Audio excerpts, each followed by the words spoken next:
to ensure that we win against this deadly disease, COVID. There are many people who have died in other countries, including in our own country. We therefore have a responsibility to work together and fight together this invisible enemy. Having said that, we have an opportunity today then to be addressed by our ministers of education. I will start with the Minister of Higher Education, Science and Technology, Minister Nzimande. Pepet.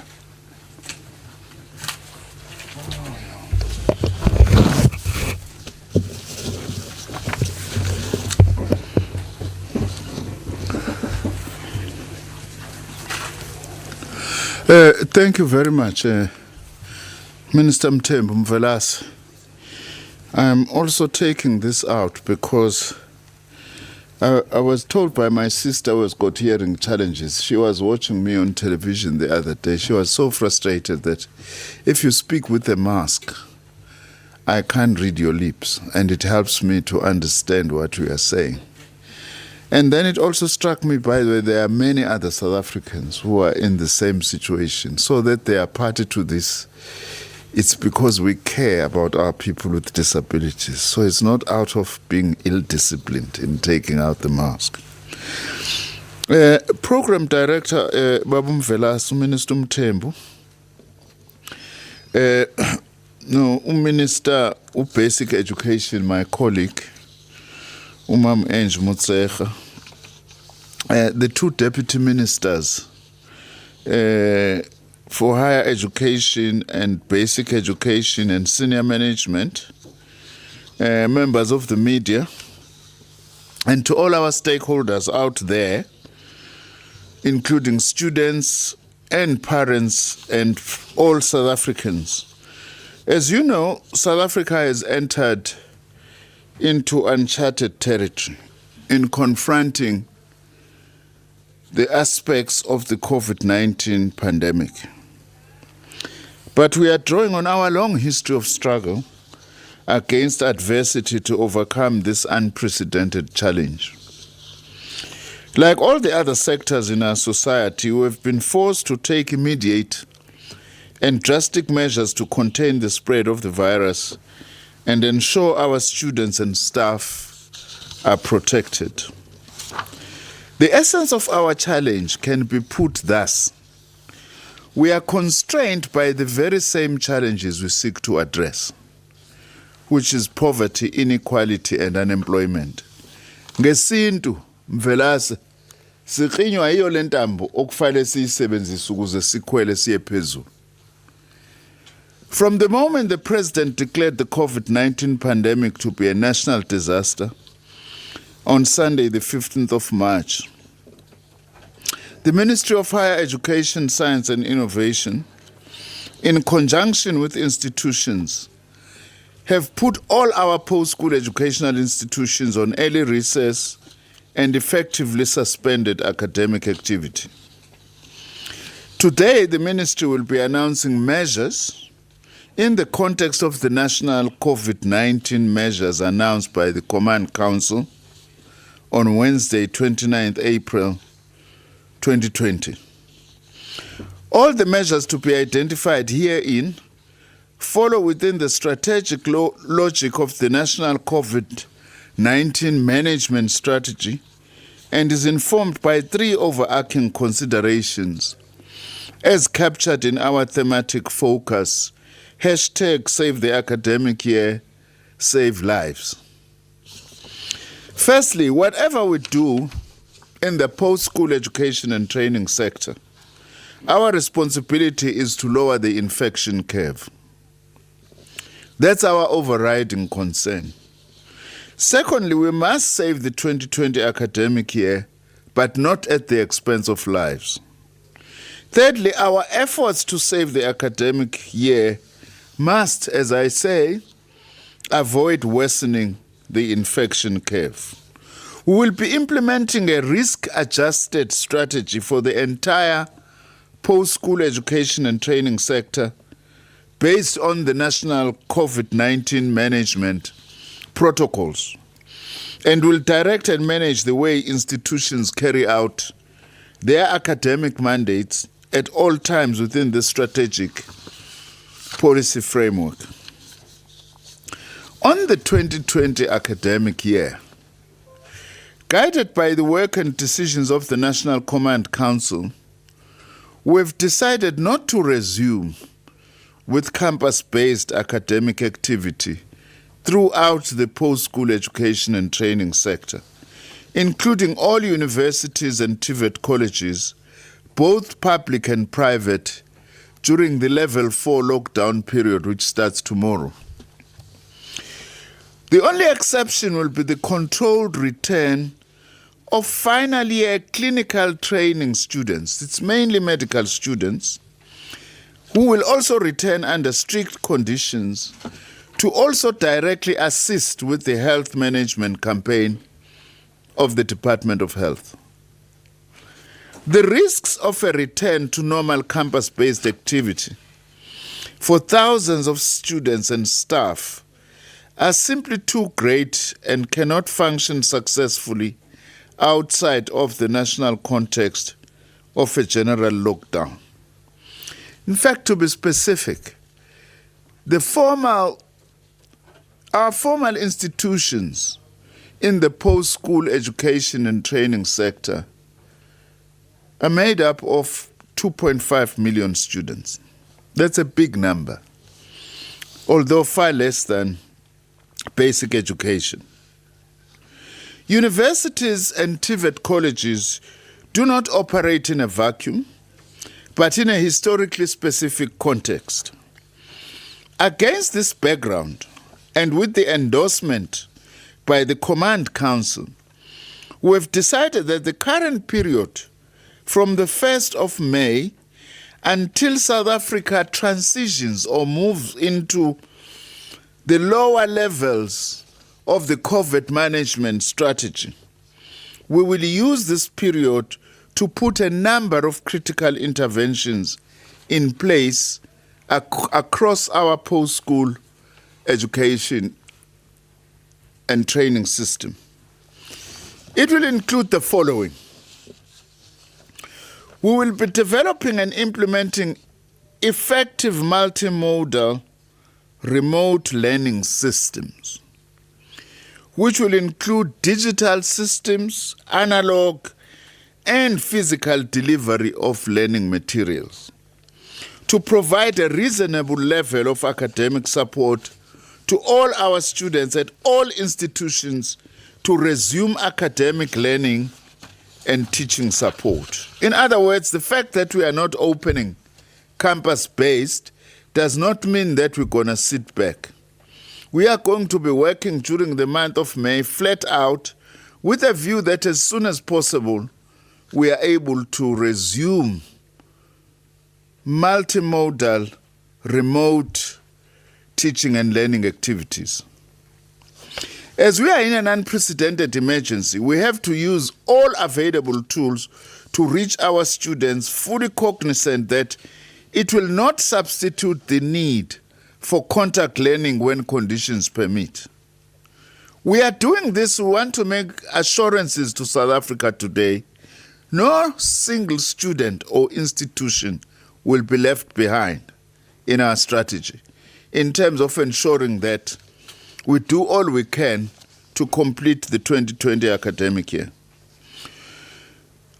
In the meantime, also, we are working hard to secure a universal access deal with the major mobile network operators around data and connectivity to support remote learning. We believe that with the help of Minister Mthembu, we are close to reaching such a deal with the mobile companies so that we are able to provide data to our students. Where physical delivery of learning materials are required and where no immediate digital means are ready, we will also be working to ensure that students are provided with instructional materials. We will also be working to finalize the procurement and distribution of devices laptops in the main for all NSFAS assisted students, both in the universities and TVET colleges, as well as the necessary connectivity into digital remote learning platforms. In this regard, I would like to appeal to all students to ensure that they urgently register their correct numbers, it's mostly cell phone numbers, with their institutions, so that when we finalize the educational rate for data, we can load it to the correct numbers so that all students can benefit. By so saying, Minister Mvelas, we are by no means suggesting we're going to be relying only on connectivity. But connectivity is absolutely necessary, though we will also be using other means to reach those students who are not connected. We are also going to use this time to strengthen our remote pedagogic teaching and learning models and sharing this across the TVET and university systems. Securing also, that's what we'll be doing, possible relief, stimulus, or emergency funding to our public institutions in distress, including critical areas of financial support that may be required.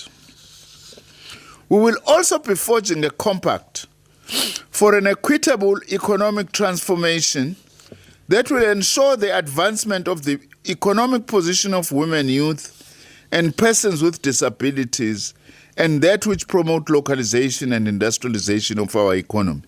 Let me explain this a little. Both our departments, Higher Education and Training and the Department of Science and Innovation, will also continue to make a contribution to the broader goals of creating the kind of economy we want.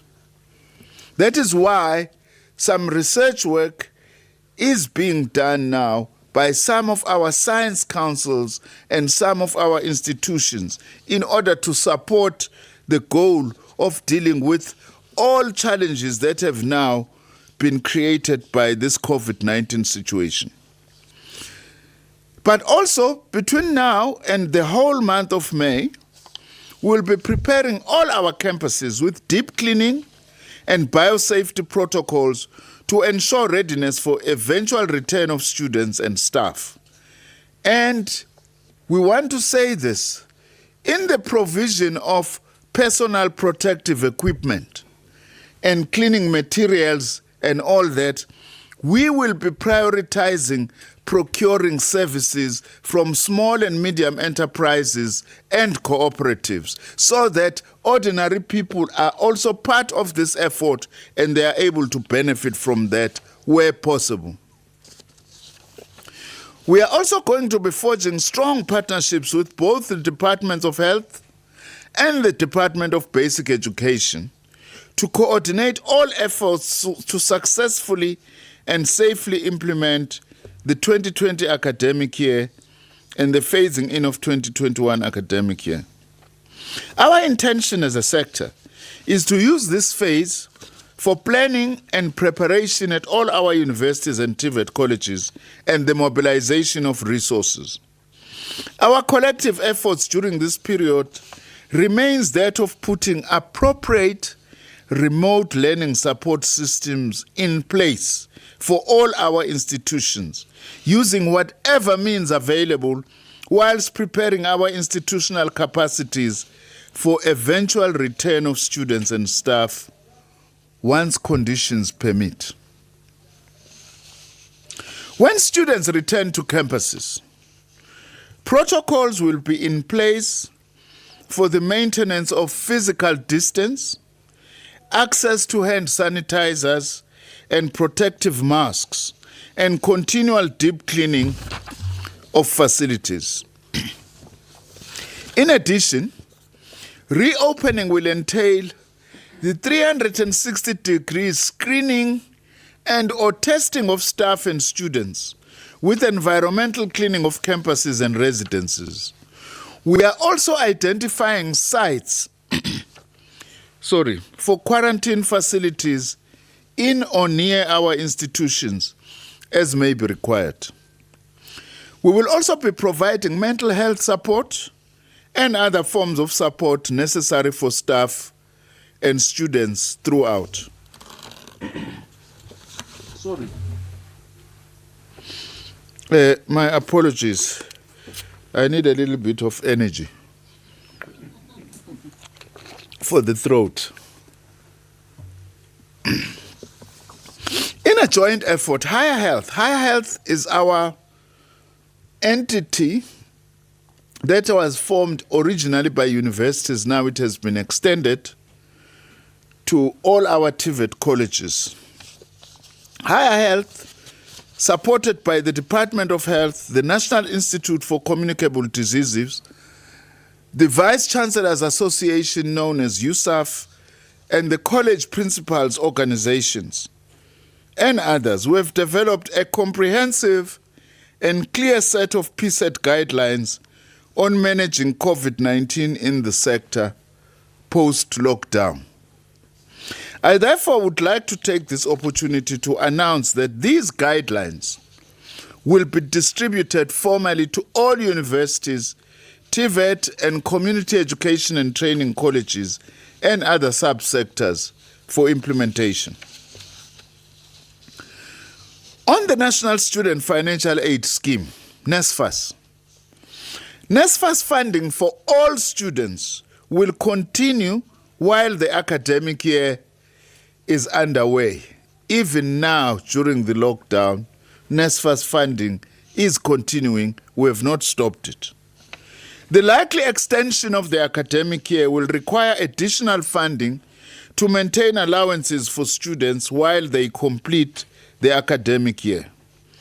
As a department, we are therefore working with NSFAS in modeling these costs. Given the fact that all our universities have already dispersed learning materials allowances to their NSFAS-supported students, I would like to urge our students who have not as yet utilized their allowances to use these allowances to purchase appropriate electronic learning devices to support their learning during this time. This does not depart from the fact that we have decided that we are going to offer gadgets as and when they become available to all our NSFAS students. Specifically on universities, the 2020 academic year will be reorganized to enable all our institutions and their students to complete academic requirements with the prospects of extending into early 2021, depending on the epidemiology and impact of the COVID-19 pandemic threat. The completion of the academic year 2020 and the start of academic year 2021 will be aligned with the plans of the Department of Basic Education in terms of the completion cycle of the National Senior Certificate examinations and the release of those results, the matric results. Any plans to reopen universities for contact learning over coming months will necessarily have to be in line with the COVID-19 health and safety parameters, taking into account issues of physical distancing, biosafety, and other risks. As a result of highly uncertain and fluid social context imposed by the viral threat on every aspect of South African society, it is not possible to determine with any measure of certainty the dates when physical return to campuses for the majority of our students will be possible. We want to underline this. Yes, we want to complete the academic year, but we must also save lives. We are not going to make reckless decisions just because there are those who are putting us under pressure to say students must go back to institutions. We're not going to do that outside of the protocols of managing COVID-19. In this, we as a department are insisted we must be guided by science and what the health authorities say. We must not be guided by what seems to be politically correct feeling or populism. Because primary in the forefront, led by our president, our task is to save lives. Until we reach that point, every effort is now being made to put in place multiple and flexible methods of teaching and learning to support all our institutions and all our students. Within a national framework currently in place, each university will have to put plans in place to ensure its specific programs, resources, and capacity are adequate to offer various forms of remote and flexible learning from the beginning of June 2020 until a full return to contact teaching and learning is feasible. Ngamanye amazwi, sifuna ukuthi uma kuqala uJune sesizenzile zonke lezi zinto esizishoyo la ukuze kwazi ukuthi kuqala ukufunda kodwa abafundi besesemakhaya ngoba ukuthi bobuyela nini koya ngokuthi igciwane leli lihamba kanjani liseyingozi kangakanani. Our institutions will continue to offer training and support to academic staff and students in respect of the necessary technologies and mechanisms required to support teaching and learning. The Department of Higher Education and Training, assisted by the Center for Industrial and Scientific Research, is working on developing a geospatial model to map the levels and quality of connectivity, bandwidth, and distribution of learning and co-learning centers in various districts throughout South Africa, including municipal and other private facilities that might be used by students during this period. In addition, CSIR is modeling the carrying capacity of our universities and TVET colleges in the scenario where it would be safe to return certain groups of students and within the National Command Council COVID-19 regulatory parameters. I have indeed mobilized both my departments to support these efforts.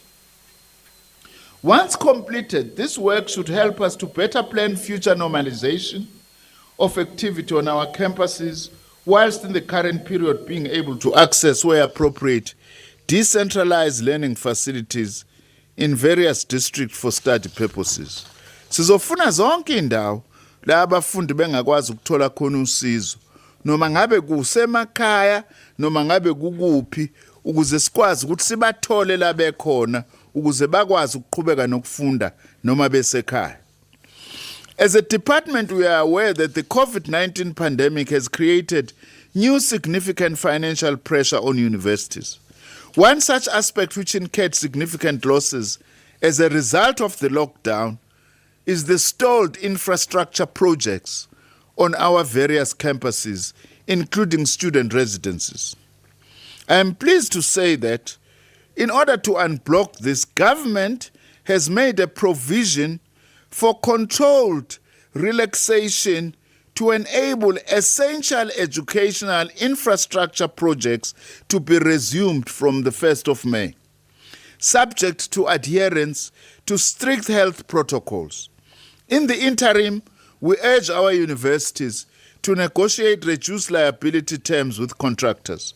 This also applies, by the way, to TVET colleges, because we do have construction also of a number of TVET college campuses. On TVET colleges, for the technical and vocational education and training sector, the 2020 academic year will also be restructured in line with the continuity of the lockdown under Level 4 national protocols. This entails the need to restructure national examinations for the trimester, semester, and full year programs. To this end, our TVET colleges will have to reorganize the academic year to enable students to complete trimesters 1 and 2 for engineering studies, both semesters for business studies, and the full year NCV programs.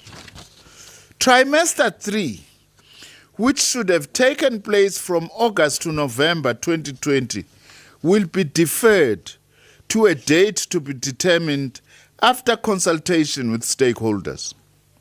This is to ensure that students are adequately prepared for the examinations. A calendar detailing the commencement and end of classes, the exam sessions, as well as the short recess period will be released in due course. In acknowledgement of the fact that almost all TVET college students do not have devices to work online, and furthermore do not have access to data, various other support initiatives have been explored to support students remotely, while simultaneously working on acquiring devices for all NSFAS students, including those in TVET colleges, and data as well. Radio and TV broadcasts have already begun in key subjects and are in the process of being expanded and will continue for 6 months. The use of textbooks, e-guides, past question papers, and uploaded YouTube videos are strongly advocated and supported through bulk SMSs from colleges and WhatsApp groups set up by lecturers. All these broadcasts and additional resources are available on the Department of Higher Education and Training website for ready and continuous access by students. On community education and training, which in the past was referred to as adult basic education and training, this sector also will resume teaching and learning in a staggered way in accordance with the revised academic calendar, which we will also release. Priority will be given to students doing the General Education and Training Certificate, Adult Basic Education and Training, and the Senior Certificate in preparation for sitting for the October-November 2020 exams. The lower level classes of Adult Education and Training, levels 1 to 3, will resume on a later date aligned to the phasing in of grades in the school system. We have postponed the writing of Community Education and Training May, June General Education and Training Certificate, Adult Basic Education and Training examinations, which were supposed to commence on the 20th of May 2020. With all the candidates who were supposed to write the examinations to sit for their exams at the end of the year. To recoup the number of days lost during lockdown, the number of college holidays will be reduced for June and September 2020. In this regard, a revised academic calendar will be issued to all community education and training colleges, indicating the increased number of tuition days. We will also engage with organized labor in the implementation of these measures. Given that the majority of centers operate from schools, our community education and training academic calendar will be aligned with that of the Department of Basic Education. In tandem with the resumption of teaching and learning, when it starts, I appeal to faith-based organizations, churches, traditional leaders, NGOs and community leaders to be open to engagements with the department and the community education and training colleges on the utilization of their infrastructure for tuition in these colleges and also for purposes of examinations. The last matter that I would like to deal with is on skills development and training. Our sector education and training authorities, the SETAs, working with all the social partners, will ensure that during the months of May to June, learners are returning to the workplaces and training institutions in line with the gradual opening of those workplaces as per Level 4 guidelines. In other words, as firms, factories, and other workplaces gradually open in terms of Level 4 guidelines, so will the return also be staggered of trainees who have got workplace learning to do. I have extended the due date for the submission of workplace skills plans, annual training reports by employers, which are normally submitted on 30 April every year, and I have extended the deadline to 31st of May 2020 in the light of the nationwide lockdown. I have issued a directive to all sitters to continue with the payment of learner stipends during the nationwide lockdown period. This is another important relief measure in terms of those trainees who are in learnerships or internships, that at least they will get paid their stipends even during this month, for this month when we have been having a lockdown. We are also implementing measures at Indlela. Indlela is our trade test center where we run trade tests for artisans. We are implementing measures where our trade tests will be conducted at the main security entrance to limit the risk of infections to all those who are entering the premises in strict compliance with the COVID-19 protocols and requirements. We will also be announcing on an ongoing basis as to exactly what is happening on this front. In the same vein, the National Skills Fund will be engaging the public and private skills development providers on the dates and modalities of resuming learning and teaching as soon as such decisions are made.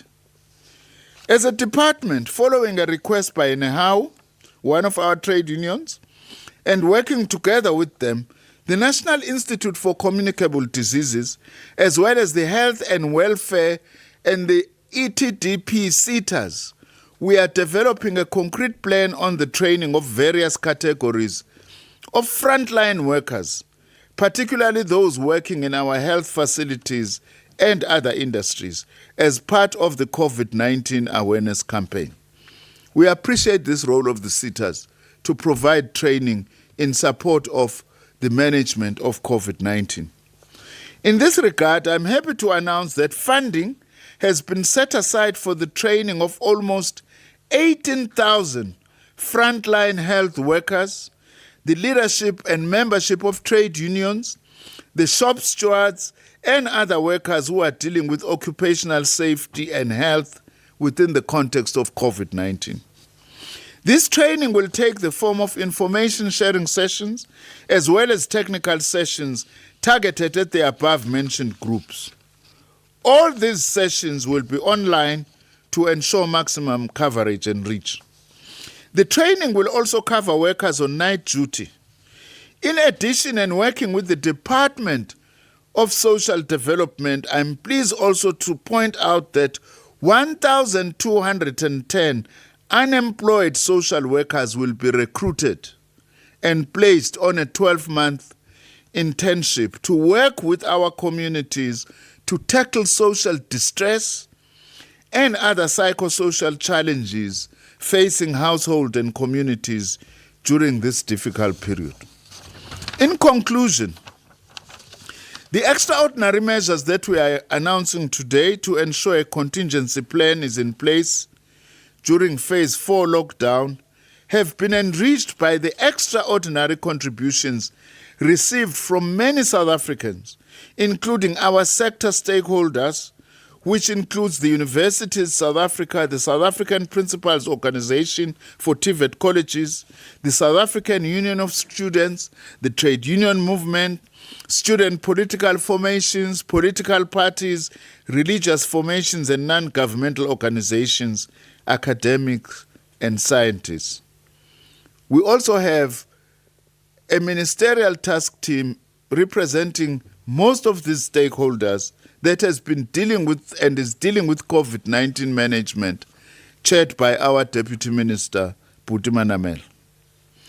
We pay tribute and appreciate the role of all these stakeholders. I would like to thank all of them.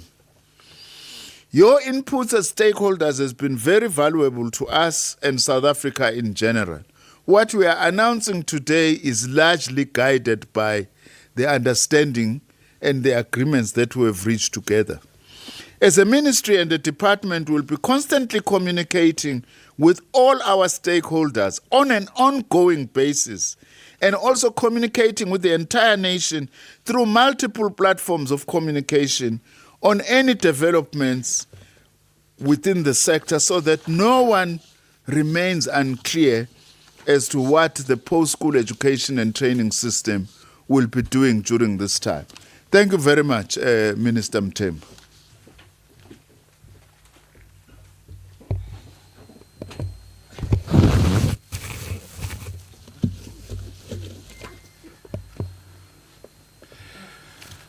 Sibonge kakhulu Phephetha. Sibonge baba. Sibonge futhi nakumhlonishwa isekela lakho ubuthi ngiyambona lapha uManamela.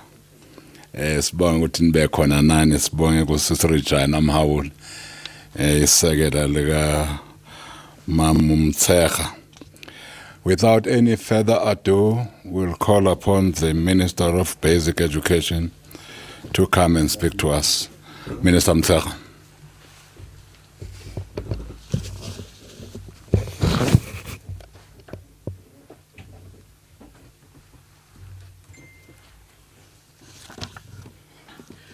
Thank you very much, Program Director, Minister Mthembu. Also acknowledge my colleague, Dr. Nzimande, and our deputy ministers, and also thank members of the media for your presence. So, Program Director, we agree with higher education that in the past few weeks, as South Africans, but also as the Department of Basic Education, have experienced major problems. And as a result, there has been an increase in anxiety, understandably so, because as a sector, as basic education, we serve more than 13 million learners, so which means we are present in every household, or most households. 12.4 million are in the public sector, about 600,000 in private schools. So the anxiety is highly understandable. And members of the committee have been very worried about the status of schooling and when are learners going to be allowed back, if indeed they are allowed back. So yesterday and this morning, the National Coronavirus Command Council considered both reports of basic education and higher education in the context of COVID-19. And we can report that as a sector, since we closed schools on the 26th of March, we've had more than almost 50 consultations with different stakeholders. And in each meeting, we were deliberating on the future of basic education following the COVID-19-induced national state of disaster. And the main principles that have been guiding us in this engagement were first ensuring that as a sector, we contribute towards the lowering of infections so that we don't contribute towards infections. We also ensure the safety of our learners and our educators, but also we balance that around protecting the academic year of 2020 as much as possible. And at all times during the consultations, we did start our conversation about the safety of learners, the safety of teachers, and the safety of our employees. Yes, indeed, we made safety a priority in all our engagements. And I can say, Chair, that we had consultations, very fruitful consultations with all teacher unions in the sector, SADTU, NAPTOSA, South Africans on the Revesa, INI, NATU, and PEU. We also met with the Association of Special Education. We met with Education Management Association of South Africa, IMASA. We also engaged with South African Principal Associations. We also, more importantly, also engaged with all the governing bodies, your FEDSAS, NSGB, the Governing Alliance, and all the other associations that are active in the education sector. We also had engagements with the IEB because indeed we had to relook at our plans with them. We had consultation with National Alliance of Independent Schools Associations. We also had engagement with South African Comprehensive Institute, SAICA, and different faith-based organizations. As I said, we consulted Umalusi also as our examining body with the education.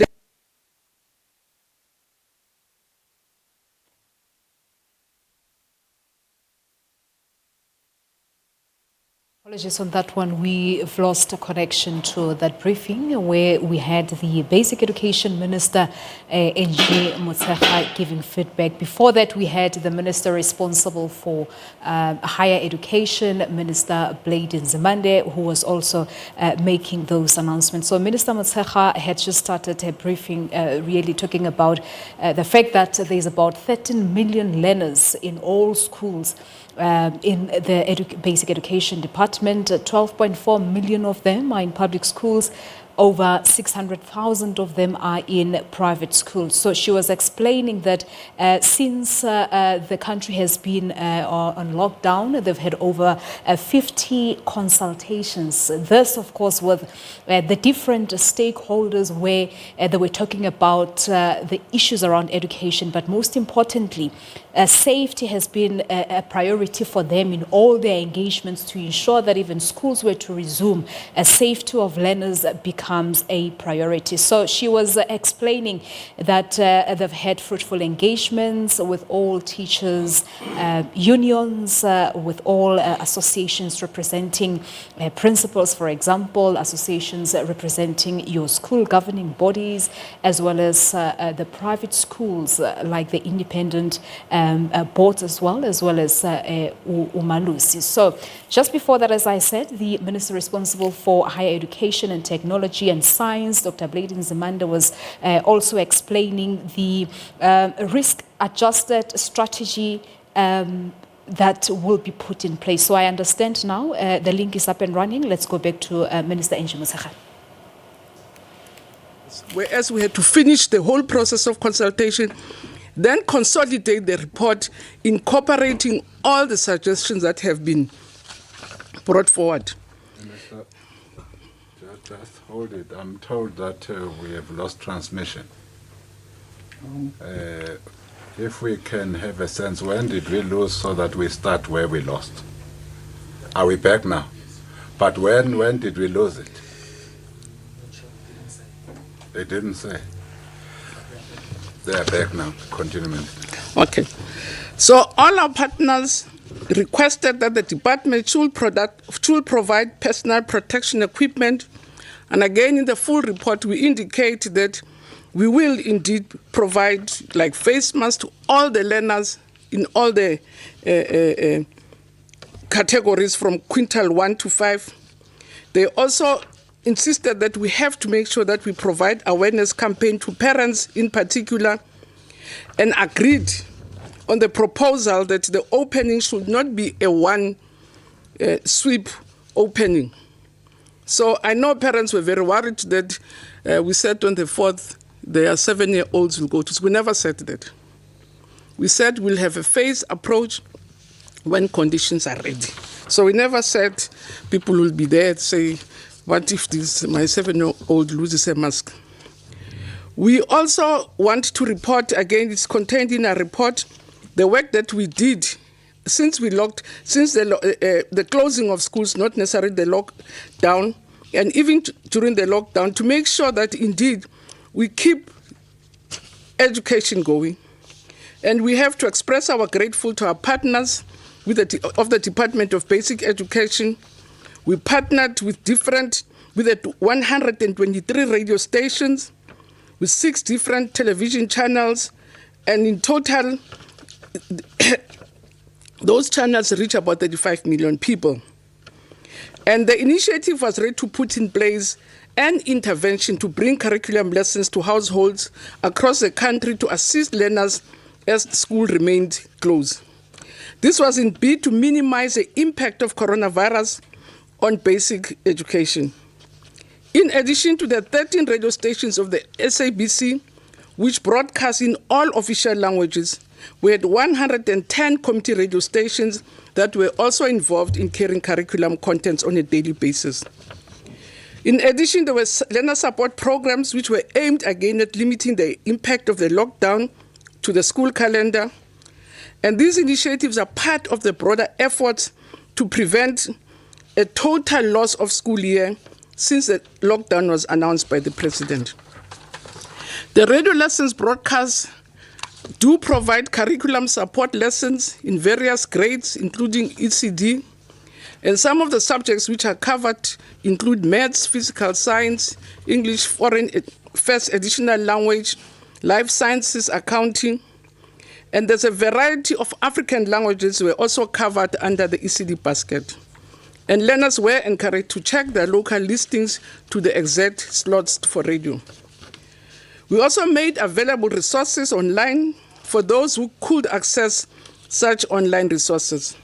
And we really want to sincerely appreciate the ongoing contribution by our partners for the zero-rated platforms which carry curriculum content for the use in the current situation of the lockdown. We also want to acknowledge that all these efforts are not perfect, because we have assessed and we're working also with schools that have been using ICTs to teach, to say what is the impact, your assessment of the impact of teaching through ICTs, also the impact also of these services that we have been using. And we can say, unfortunately, that not all learners, very few learners are reached, and even those are reached, schools tell us the impact is less than 20% of what would have happened in the classroom, which makes a point that we are saying our strength as a sector, if we have to save the year, our strength is in the classroom. Anything else would not be able to assist us to a very large extent. Amongst other decisions we took, like higher education, we had to postpone the May-June exams, and the 350,000 learners that were supposed to start on the 4th of May will now be part of the December exam. So due to the lockdown, we are unable to complete our preparations, which include the printing and distribution of question papers, the appointment of invigilators, markers, and the general readiness in marking centers. So the examinations that were supposed to start on the 4th of May will be matched with the November examinations. And a new timetable will be for the match exams will be communicated as soon as possible. And this postponement of exams has led us to the biggest number of learners ever seen in the country to sit for matric exams at the same time. The highest we once had, Minister Mthembu, was 800,000. But with this postponement, we've exceeded 1 million. So it means it changes completely our planning processes. And members will also be aware that during the lockdown, we've had to postpone all our enrichment programs, your spelling bee, your school music competitions, and all sporting activities, including school trips. We really want to pay also attention to the question of school fees, because it has been arising to a very large extent. As CM, we did take note of the concern regarding the issue of school fees. And we did indicate that from the start that school fees are payable. Where children attend fee-paying schools, we really request parents to help pay schools, because these funds are normally used to pay the salaries of your school governing body appointed teachers, so they don't get money from government. And it was agreed that provinces will work with these schools to find an amicable but implementable solution. In the meantime, we continue to urge our parents to continue paying school fees, and if they cannot, they should make arrangements with the schools so that we can relieve the pressure on schools. As I said, since we've been working on a recovery program, in the past weeks, we've had work streams that constitute of our professionals, constitute of our experts in the field or in the areas of work, but also experts from provinces. And we have been working on different tentative dates depending as to when, as a sector, we are ready, and when, as a sector, the National Coronavirus Command Team gives us a nod. So each province, district, and school, we've agreed that they must have practical and comprehensive plans, and the plans must always talk to risk profiles in the areas in which schools are located, because different areas have got different risk profiles. As much as parents said, don't separate our children too much and say there's this program for this community, there's this program for this community. But also we are aware that there are areas where the virus is severe, it's an epicenter, and therefore the measures are going to have to be different. And the decisions that were taken or that have been taken around the recovery plan are based on scientific considerations. So last night it was Motshekga and Mhaule this. It's not us, we've been consulting, we've been advised by the National JOG team, we've been also advised by health, but also experts in the sector. And amongst other things that we've been advised was to adopt, and which we have agreed also with the sectors that we have spoken to, that we must adopt a phased approach. So again, Minister Mthembu, I think the concern that when we open it will be 13 million of kids on the street, it's not even part of what we are proposing. Because uppermost in our planning is the health and safety of school communities, as I say, particularly our learners, our teachers, and the general staff working in schools. We have already, as a sector, developed what we call standard operating procedures for the containment and management of COVID-19. So as part of our preparations, among other things, we have developed standard operating procedures on the containment and management of coronavirus for different institutions in terms of what the phasing plan and approval by Cabinet and the NetJOG is going to be. And these standard operating procedures have been developed in consultation with health. They provide guidelines for all administrators step by step on how to prevent the spread, manage the environment, and manage COVID infections. We have guidance again for childcare facilities on preventing the spread of coronavirus, the role of facilities and schools, the management procedures for hygiene, how we're going to manage absenteeism around transport, about closure of units, offices, or departments if there's a problem, but also on how to clean educational institutions. And the pillar of our plan is based on the guidance that we've been getting from health. For instance, we are proposing that there won't be, there are obvious things that have been said or even indicated by World Health. Amongst others, we're saying there should be no learners sharing a desk, there should be no hugging, and we have spelled all of them out. One of the key concerns was infrastructure, and we're cognizant of the challenges that we have around infrastructure. But amongst others, that we have put as conditions that classes will be sanitized every day before classes start. Learners' hands will be sanitized when they enter classroom. There will be limitations of movements between learners. There will be no clustering of desks. There are also guidelines around transport. We are working with the Department of Transport. And also, as a sector, we are working on the remedial programs problems that we know as a sector. The one which is really outstanding is shortages of classrooms, but also the provision of water tanks and the provision of water and proper sanitations. Again, these are the conditions which are going to determine our phasing in. So we won't phase in any school or allow any school which has very limited or has challenges around water and allow them to open schools. As the sector, we've also ordered basic hygiene and sanitation packages. We also have, as I said, put in place different risk reduction methods around school classes, classrooms and toilets, bathrooms, offices, and also about food preparations, because also there are new guidelines about what should happen in the school nutrition program, about the daily duties of cleaners. We've agreed to the SNEJOC that we have to increase cleaners in our schools to make sure that indeed they're kept clean.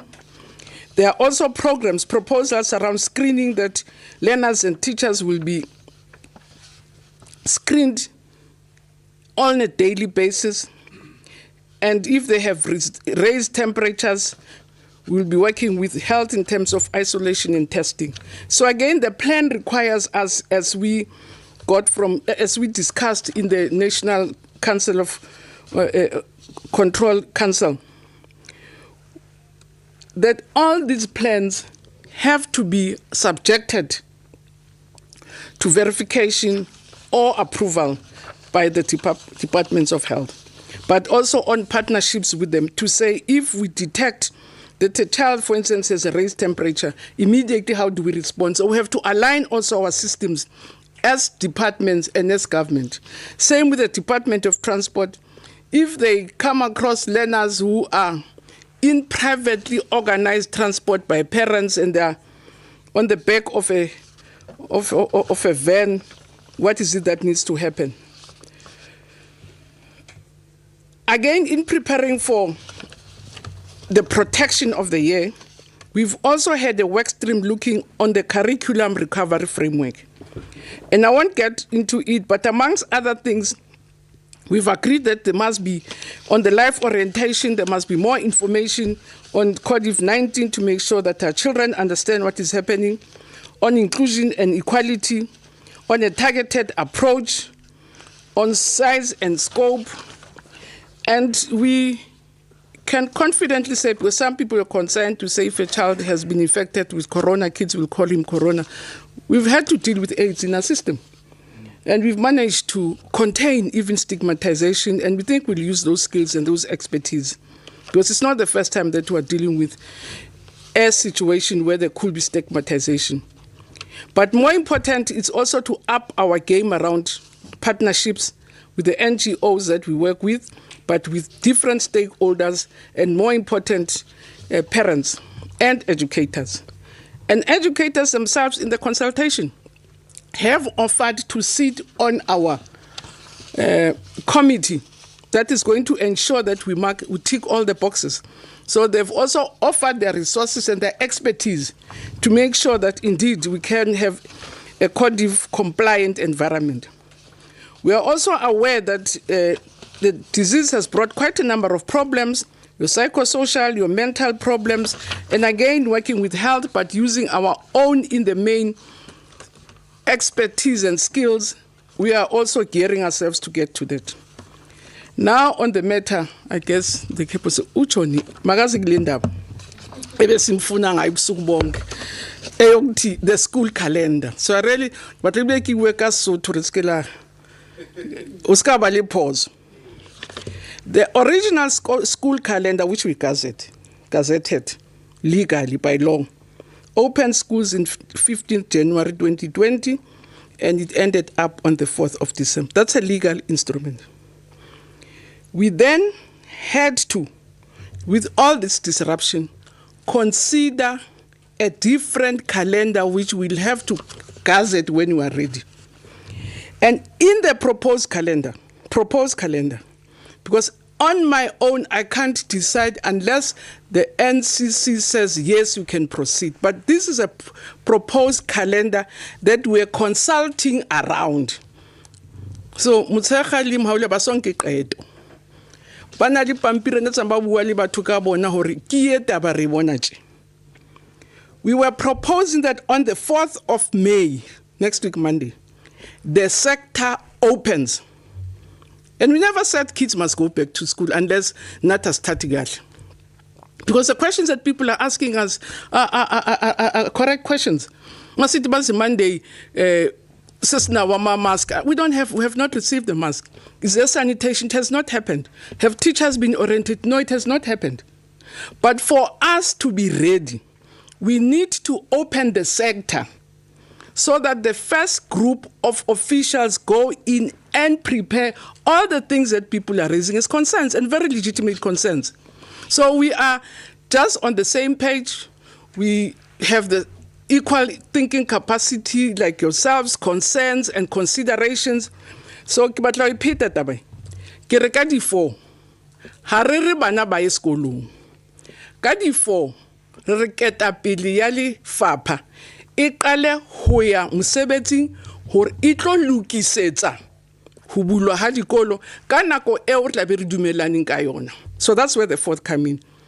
So iphinde nge4 city asithi abazali baqale bawasha ama uniform babe ready sizovula abantwana bayeza abezi nge4 kuzoza the first team. For instance kwa DBE kuzoza mina nama DDG sibheke curriculum busha sibheke plans zethu busha siqale ukulungisela ukuvula izikolo. Whether sivula ngoSeptember kodwa fanele siqale ukulungisa. So siqala nge4. So kuzoyika ithimba loqala nge4 kube nama, so it will be your senior officials, but they even have to come and receive. Must order ama mask azofikela kubani. Must order ama sanitation azofikela kubani. Must order ama desk ona nalamanzi sithi sawafuna fanda thola umuntu azofikela kuye. So that's why we say kadi 4 the sector isimbana but esikolong. The province di tla tshore ke bo mambatlang. National Department ra tseba le DG rotla mang. Ho tla DG na Deputy Minister le di DDG fela. Ka di 80 ho tlotla broad management. We are less than 50. Njalo njalo until such time we have made the sector coronavirus friendly.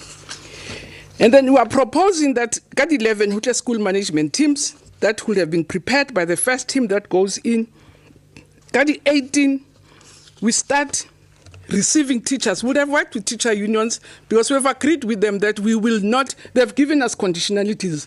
And we need at least 2 weeks to be able, or 3 weeks to meet those conditions. So I'm saying from the 18th, the teachers have to come in and prepare on the proposed date. And we are proposing, as we said repeatedly, that we will phase grades. Okuchukuthi a high school, enabantwana bayi 1,500. Kuzoza ama-matriculants 100 phela. So indaba ye-spacing nani doesn't arise because which means they have the whole school to themselves. Lange soyixoxa mva kodwa mabeza ngalilange sibaze ngalo boza bodwa. Same thing in the primary schools. When we say grade 7s have to come, they'll have the whole school to themselves, they'll have the whole teacher cohort to themselves, and we will only phase in the other grades as and when we are prepared. So okwamanje for the whole of May silungisela ama-7 nama-12. But siqala nge-4 ukulungisa. Because that's what has been really making people hot under the collar. That's why I thought ukuthi mangize kancane ngathi because ngathi ngiyesixabanisa and ayikho into exabanisa because siyavumelana zonke into abazikhuluma sivumelana nazo ayikho futhi esiphikisayo ngeforce zabe singekho ready ukwamkela abantwana ezikolweni kodwa sidinga inyanga yonke uqala nge4 ukulungisela ukuthi beze futhi i-team the coronavirus control team ifuna sibuye futhi now to tick the box to say yebo ama mask afikile yebo ama sanitations packs afikile yebo i-spacing senziwe even by the 18th. So masingazi nalelo box nomhawule ngeke sivunyelwe futhi ukuvula ikolo. So yonke into enihlupha ngayo ukuthi hey isikolo sizogcwala we have considered it in our planning. And the main aim, as I said, with all the humility, Minister Mtedo, is to make sure that as the education sector, we don't contribute at all in the spread of the virus. That's why samba kancane ukwenza sure ukuthi we are safe. But on the other hand, we also say we have to protect the academic year. And that's why sifuna ama grade 12 na fantasy noba zofunda nge-radio because ayobhala i-exam ephelele. Phepha labo selasetwa ngo-2019 hayi na ngo-2018.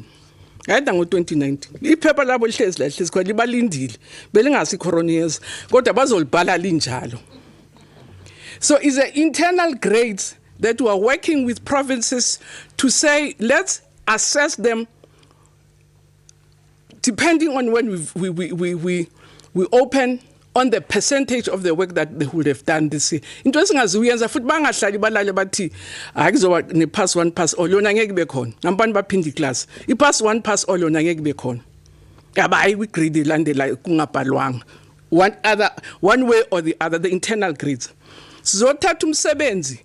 We're going to take the work that we are not going to assess this year and integrate it in 2021 so that 2020 no 21 the curriculum will be really worked together so that again they don't lose. But Minister Mthetho,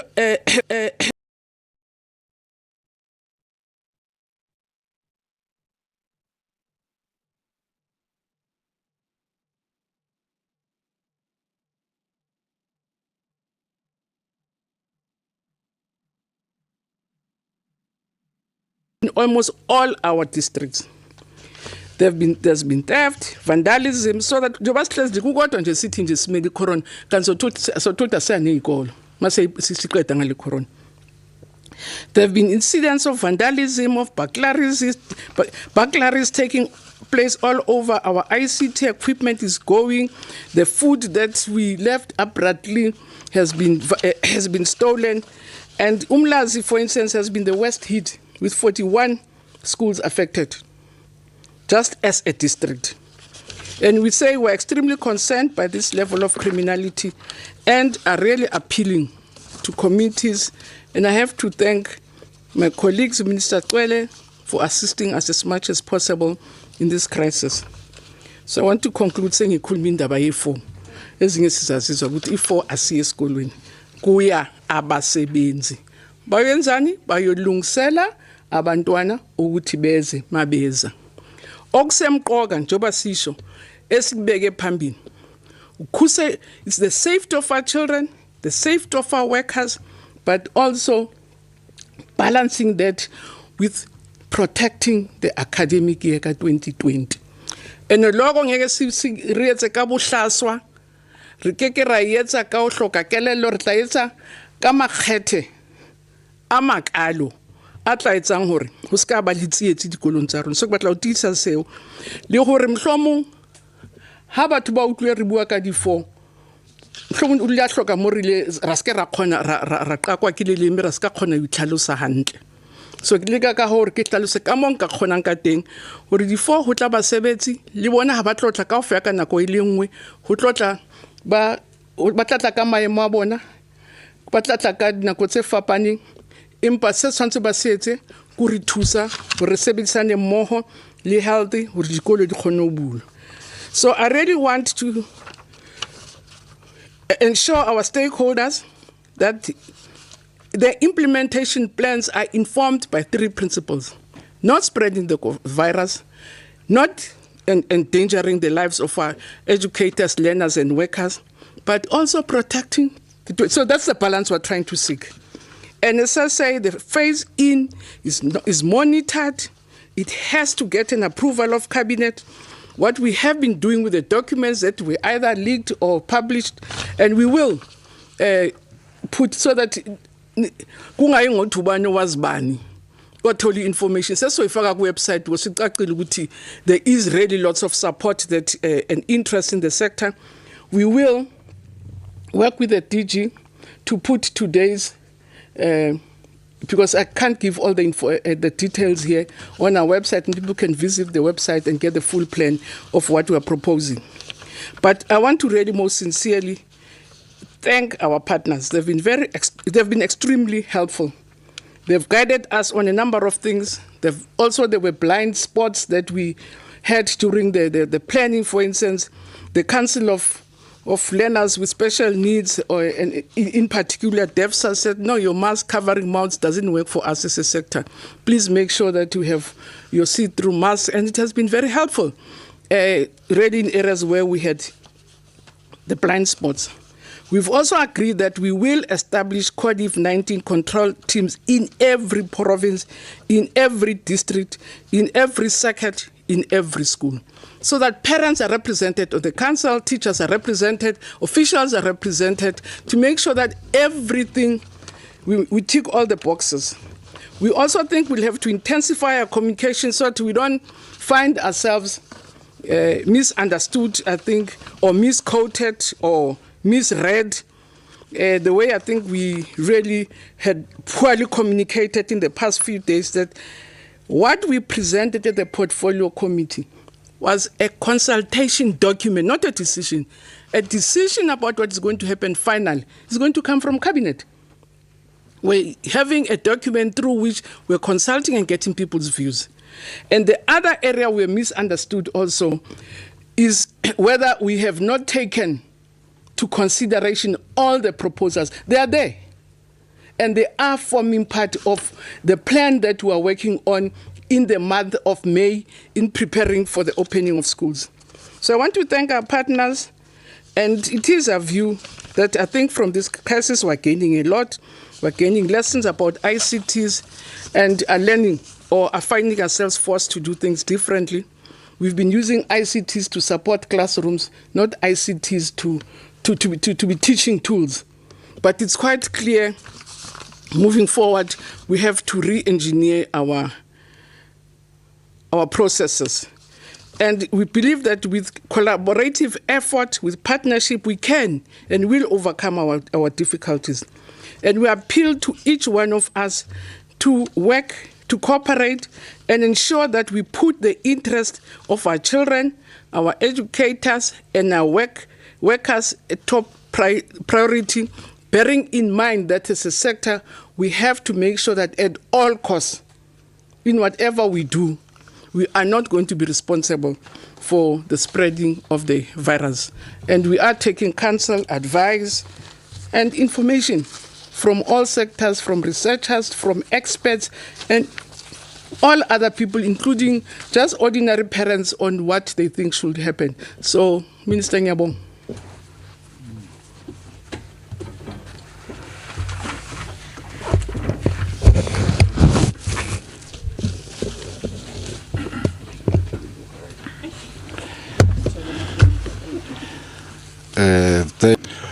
Uze wafika bathi ngeXhosa apho kufele khona ithole asho njalo kamaXhosa. Thank you very much to people at home. The reasons why we come to give these briefings is because we know for a fact that you need this information.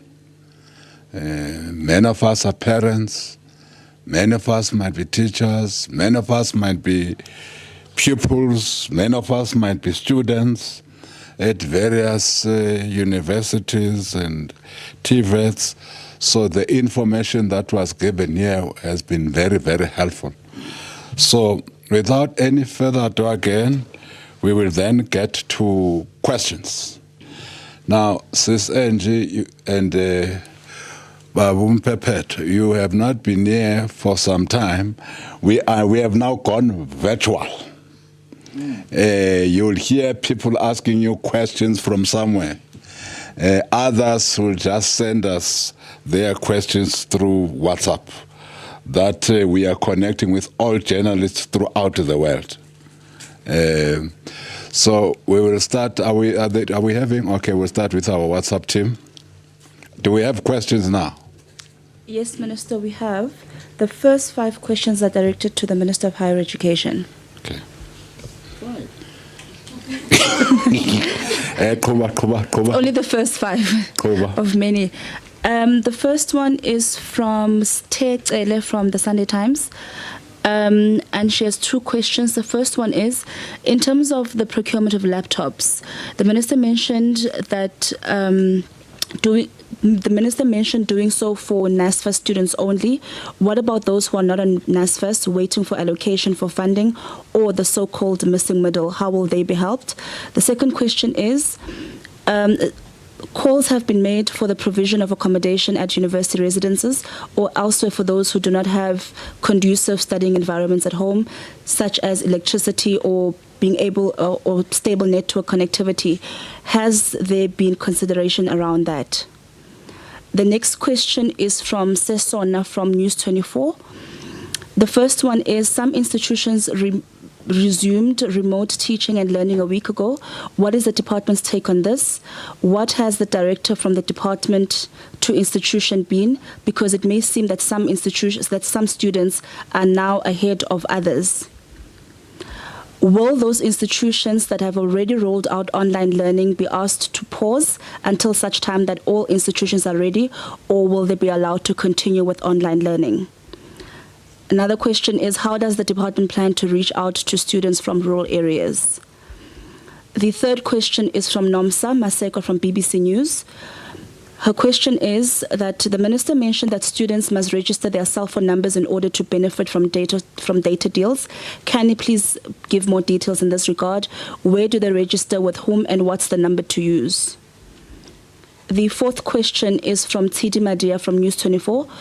What plans have been put in place for clinical students who have practical subjects such as part of their core curriculum, such as nursing students?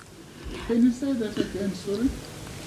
What plans have been put in place for clinical students who have practical subjects as part of their core curriculum, such as nursing students? And the last question is from Precious of Opera News. What plans are in place for students to collect their personal items from campuses before the deep cleaning of campuses commence? You have spoken to 5 questions that are directed to Minister Nzimande. Do we have questions that are directed to the Minister of Basic Education? I want to take them so that as he answers his questions, she is also putting her mind to the other questions. Maybe whilst we are waiting, let's get to those that are calling in. Thank you very much, Minister. The first caller that we have is Mshengu from Sunday Times. Mshengu, you are through.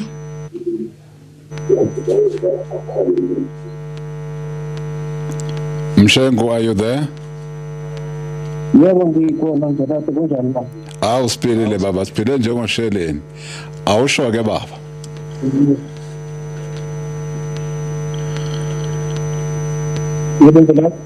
No, okay, just go on. You can ask your question, Mshengu. All right, but I've got, let me start with Minister Angie Motshekga. Minister, on the issue of, you spoke about there will be no pass one, pass all. Does that apply only to grade 7s and grade 12, or does that apply across board? And why would you say that if other systems have been applied before?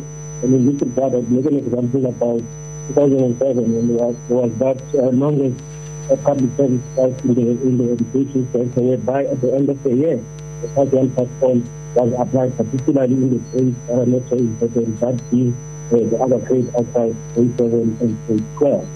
Secondly, on the payment, on the continued payment of schools, in particular private schools, my question is, as government, why is it that we are not introducing payment holidays as it has been done in other issues? What is so special in this particular regard? Because even if kids need study online, it cannot be that if they train as they go to school. That question also applies to Minister Nzimande in the higher education sector, because kids studying virtually or online is not the same as them being physically available at the universities, where they would have use of libraries and computer laboratories, thereby putting the tuition fees higher.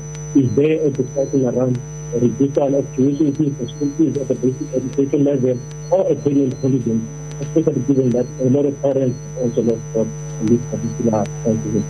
Thank you very much. Thank you, Mshengu. If we have not heard you properly, we had a problem with the volume, particularly in your first question. If we have not heard you properly, we might come back to you. Can we get to the second caller? Thank you. The second caller is Martin from Randburg Weekly. Martin?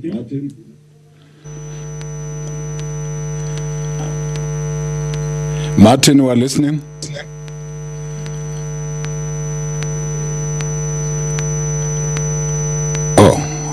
I think there's a problem with connectivity. Do we have a third person on the line, isn't it? Most definitely, yes. We have Bonga from EWN.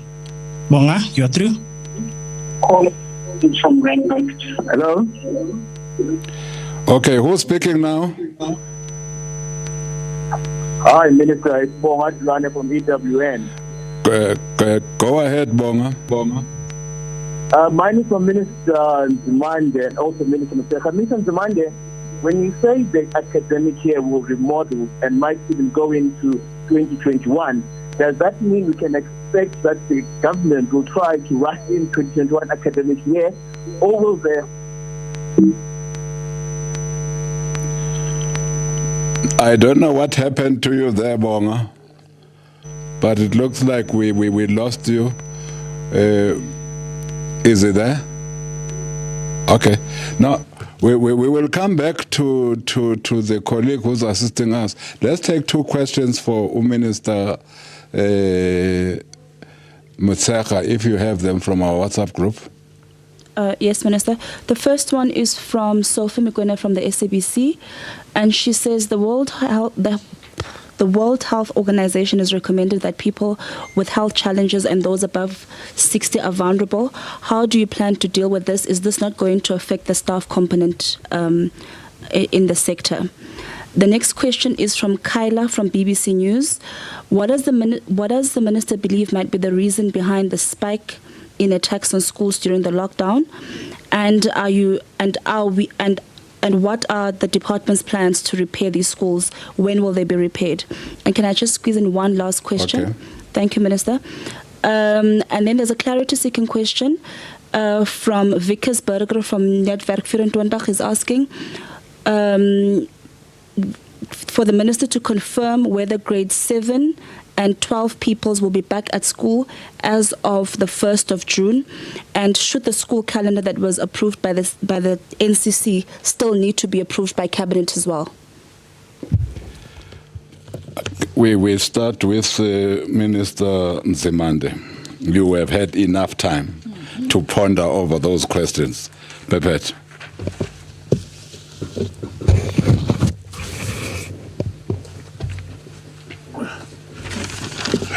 Thank you, Minister Mtem, and thanks for the questions. Maybe let me start with the clinical training students. We're going to be starting immediately with those who are doing their final years. By clinical training, it's doctors, I think, and other health professionals who have got to do. That would include nursing, I guess. But we are guided by the deans of medicine and the Department of Health. We are not doing this on our own. We dare not do so. It was at the request of the deans, for instance, that the final year students be allowed to return because they are part of the health sector. Your final year is in a hospital or a clinic or some other health facility doing practical work. We need more hands, we need more health practitioners at this point in time. The other years that also require some part of clinical training but which are not final will be phased in as we move, hopefully, to lower levels in terms of COVID-19 management levels. I hope that is clear. Let me also clarify this thing of laptops. At the moment, if we're counting all NSFAS students, we are talking about 730,000. We have already started exploring we might not have any single source that may be able to, even quite a number of them, to give this to us one time, which means that we will actually have to phase it in as we are able to get it, because we are even told, by the way, even a place like China doesn't as yet have that capacity, because they themselves, they are coming out of a lockdown. But our commitment is that we will do so. The issue of the missing middle is an important one, because we are indeed concerned. That is why I promised at the beginning of the year that I want to investigate a possibility of a way of assisting missing middle students with affordable loans. That's what it would be. It would have to involve the banks and so on. For me, no student should be able not to acquire some form of money. If it's NSFAS, yes, it's NSFAS, but missing middle, no student should not be able to go to a facility where they can be able to be loaned money at an affordable rate, which they can be able to pay once they work. I'm still committed to work at that, even on this issue of gadgets, the laptops. I want to have a discussion with the universities, as well as others, as to how do we also assist those missing middle students who cannot afford to have that. It's just that we are not as definite as with the NSFAS, but we are looking into that. It's a matter that is of concern to us, even if we can go begging to Good Samaritans to say, come donate a laptop here or there, so that no one must be left behind. I must say, by the way, some universities have started doing that. Those who have got some better resources, they have started not just giving NSFAS students, but even some of the missing middle students. But that depends. We appreciate that. They mustn't say then, therefore, we are putting more pressure on them. Look, you know this issue of some institutions who have started with online learning already. We share the same concerns that no student should be left behind. But what do we mean by that? Let's be clear. You know, when I said in my opening, I'm sure maybe people did not notice that much, when I said we are constrained by the very same problems we want to address. We have an unequal South African society. There are students who come from better off families. They are likely to have lots of advantages. It's not something we celebrate. But the most important thing for us is that by the time we finish the academic year, not a single student must be left behind, even if some may not start at the same time. We debated and agonized over this and said, no, let's not stop those universities who have started. Rather, let's work between now and the 1st of June such that by the beginning of June, we are able to resume academic activities for the rest of the students, irrespective of where they are, whether they have got laptops or connectivity or not. We might not be able to do it in exactly the same way, because we want to be fair also here and be honest in Vedas. We discover that in our 26 universities, 14 are going to battle. 4 of them, not that bad, but 10 are really in a bad situation. They need assistance. That's what we'll be working on. Because we inherited an unequal society. We're not celebrating it, we don't like it, but it's a fact. The fact that then you may have different institutions or students starting at different times does not depart from our commitment. No student will be left behind at the end of the day. Now, this relates to when do we finish the academic year. You know, we want to also say to our people and all our stakeholders, of course, all South Africans, no one can claim to have experience of what we are facing, on how to deal with what we are facing. We are all new. The Chinese put it nicely, and I think they might have stolen this from some African sayings. If you're crossing a river on foot, you normally look for the part of the river that has got stones, in other words, not deep. And then usually you use a stick to touch first with a stick the next stone so that you know where you put your next foot. And you continue that way. Kuyafana ke nathi into esisho sifana nabantu abawela umfula abangakaze bawele sifuna amatshe ukuthi angaphi ngenduku ukuze sazi ukuthi unyawo silibekaphi asikwenze lokhu sibambisene. No one, we can't claim as government that we have experience on this. We have never had. That is why we consult, as also Minister Motshekga was saying, and Minister Mthembu, so that we are able to actually work together. So that is important to understand. We're committing to say no one will be left behind. So we might not finish the academic year for everybody by November or early December. We might finish in February for some and in March. If that is going to ensure that no one gets left behind. We are hoping it won't be later than April, the latest, if we happen to finish next year. But who knows? Who knows? We can plan and do everything. It's how the virus behaves. Those are our plans now. And as we have committed, we'll be communicating all the time and we will be consulting. So that, and we even have a structure that is led by our Deputy Minister. So then this would apply to rural students. We are committing now, and we've committed with all the institutions. We can't just use online. Even online, by the way, Minister Motshekga was saying this thing as well. There's no full-blown online education that is there in South Africa. There isn't. It's a means of just supporting. You know, there isn't a full-blown thing that we can say has online effectively replaced contact teaching and learning.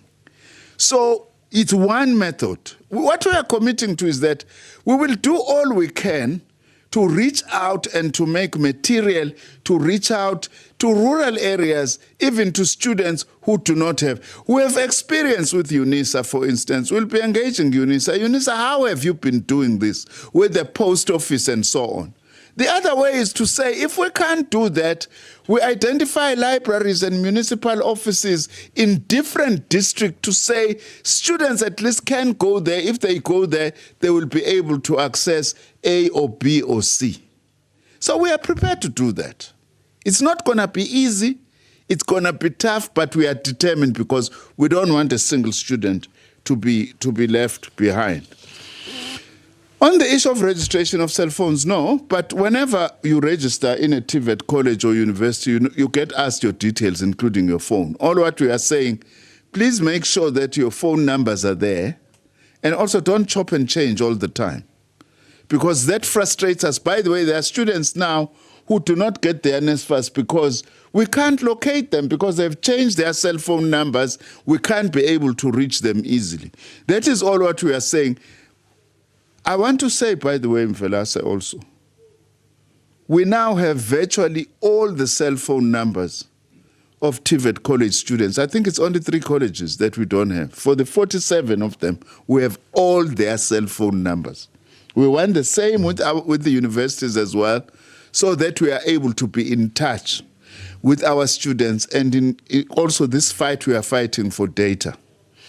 Sikhumbuzane ke njalo ngani zakwethu uma siyithola le data njengoba siyilwela kangaka nje akuyona ama video esingawazi ukuthi awana angacacile nezinto ezinye nje eziningi idata yokufunda kufanele sikugcizelele lokho ngoba siyayazi igenge nxani iyayithanda le zinto eziseceleni asingayisebenziseli into eziseceleni idata le. I've already dealt with clinical training students. Now, this is a difficult one. I know I'm getting lots of Facebook messages. We left our clothes at university when we left. Hey, it's difficult, Ngane Zagwethu, we must be honest. Because if we are still with this lockdown and we are committed to saving lives and we are saying no interprovincial travel, except under certain conditions. Unfortunately, we can't allow students to go and fetch clothes or whatever else they might have left at university until we open. until we start doing so. Because once you start doing that, how do you control it? And people must just know, akahleki umongameli. Akahleki. He wants that we do things according to the rule.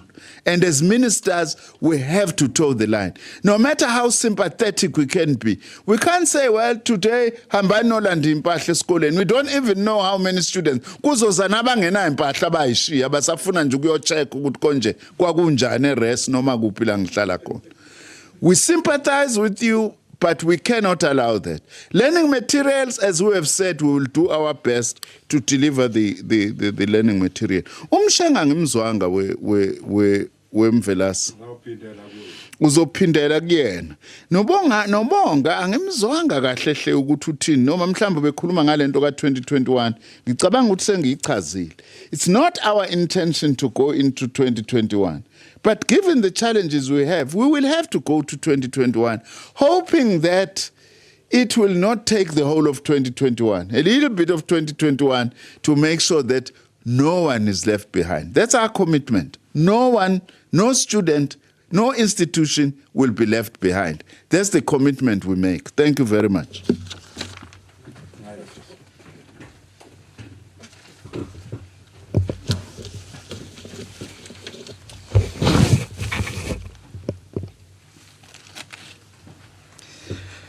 Yeah, thank you very much, Chair. Now Motshekga ngizwanga kahle kodwa ngizothi mhlambe khona ngikuzwile because he's saying there's always been a pass one pass all kids were promoted to one. It's never happened. Sikondona ngento ibhalile. So mawungabhalanga kho condonation. Ukondona on the basis of what you would have written. And as city, we have trimmed the curriculum with the internal grades to make sure that we deal with the fundamentals which allow children to study the next grade. For instance, in maths, if you have not learned other concepts, it's going to be difficult to move forward. So the curriculum teams have really looked at that. And if the key topics that are left are going to be integrated to the next year. We taught fully term 1. So Vales exceeded 2 days. So term 1 is in what we have lost up to now, it's term 2, which started in April after Easter, iphela ngoJune. But we are saying, if we are not able to open even until the end of June, asikakwazi ukugcwalisa ama-conditionality, sizoqala i-term enje eqala ngoJuly, so which means we will have 2 terms remaining, and uzo-assesswa ngaloko sikufundisile in the remaining term. If we've taught 50%, we are going to be assessed on 50%. If we've been able to save 75%, we are going to be assessed on 75%. What we also don't want to do is to put learners and schools under pressure to say my internal grades, uthatha konke. It's just that I'm grade 12. Yibo ke bazongena kwi pressure mhlawumbe bazozana ngemigqibelo ebusuku baye kuma camp because bona all the things that have to be examined, they're going to be examined. There was also the issue about online virtual learning. We have also in the department a team of researchers from different universities who are helping us because some of the work that we're going to do around research on, for instance, your reading programs, we're unable to do them now. So they're helping us to scout out what are the experiences internationally and also what are the impacts of the programs that we've put in place, where we have put all these programs with SABC and radios, what they're doing studies on an ongoing basis. But they're also interacting with schools which have been using ICTs to say what is the impact. And the results are, yes, indeed, we kept the home fires burning, but the strength is in the classroom. Because even those that schools have been able to access them through computers and ICTs, schools say they're not reaching more than 30% of what would have been reached in the classroom. So we're not saying it's a lost case, because as I said earlier, Chair, currently outside COVID-19, outside COVID-19, COVID, so Outside COVID-19, we were deploying ICTs to support what is happening in the classrooms. So it's a complete different pedagogy that we're talking about. And we are learning and how we can do things out. So I've spoken about trimming of the curriculum to identify that's what the work stream has done, identify your identified basic concepts, and said in the remaining, even if we are September, September, so we're testing it from September. So the curriculum is really looking at different case scenarios, but we've worked out, but ukbalage osibongile bazoza. So bangahlali kakhulu bazoza bazobhala lesi sabe sibafundise yona ngalesi sikhathi ababuya ngaso esikolweni. So Fimukwena also wants us to talk about the underlying, about age. It's part of the considerations in the plan. We've discussed that with provinces, and provinces have identified that there are some key senior people in departments that they can't, without risking falling apart, they can't release now. So those are key senior managers with specialized skills, and we'll have to work out how they work in a way that is code compliant. There are also major issues about both learners and educators, even outside 60 years, who have underlying diseases. We've discussed with unions how we manage that, how we manage it in a way that ensures that we can keep confidentiality of the information that they present to us about their health conditions and work case by case how we do it. We've also agreed that we will only work on the basis of medical evidence from doctors. In terms of learners, we want parents to declare upfront, to say, asthma, and then we work out with the parents. So those are issues that are part of the plan that we have to sort out during this month of May. On attacks of schools, from the different cases and reports, it's different reasons, from criminality to, I don't know. In some instances, you could see the target was your ICTs. In some instances, kitchens were attacked, that is the food supplies that we had left when we were forced to close. Ezinye nje ukugula nje. Wangena umuntu achisa wasithuchiselana futhi uchisa iclass engena necomputer. I'm sure ukugula nje mental diseases, but it's different reasons, and we're not able to pin it down to say, but some people were saying it's people in the construction industry, they want us to come in, they want to come and repair schools. Some of the people we've arrested, yabona nje ukuthi unqathawana bakhona isikolo abangasaka maybe sifuna nje into bayifunayo. It has nothing to do with anything. And that's one of the reasons, I think, when we're discussing today at the National Command Team, that's the other reason that we think if we begin to bring life in schools, people would deliver masoche ngena izo later whatever. We are working with the defense, Defense Department to help us build classes, to do all sorts of things. They'll respect the schools. Now for them, I think they feel like graves and they come to but we really think opening might help. In terms of what we are going to do with them, so that's why we have to subpoena. That's why I find it M7 so that we can assess the level of damage and can develop plans. Because outside, we lock down, even with senior managers, no principal, there's no way we're going to be able to assess and develop plans.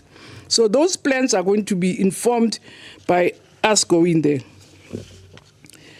There was also a question about the proposed calendar. The proposed calendar, as we said, Guti, Kamanda, the senior official DI, Gadi 6, Hutlaba latelang, Gadi 11, Hutlaba bang, Matishere high banyani code compliant, Akala Hutlela msebetsing Gadi 18 who looks at hore. Hasen to di emi handle, Rekakala Huruta ma grade 7, Lema grade 12, Hukala ka June. Impa hotle ho huitsitle hile tabenya hore. Si ready na. So amadate so proposal kodwa definitely ukuthi abasebenza amasine wena mawaye ayolungisa. So those are the proposed dates. We have to, by law, as soon as there's approval by cabinet, we have to gazette a school calendar. We are not able to operate with a tentative school calendar.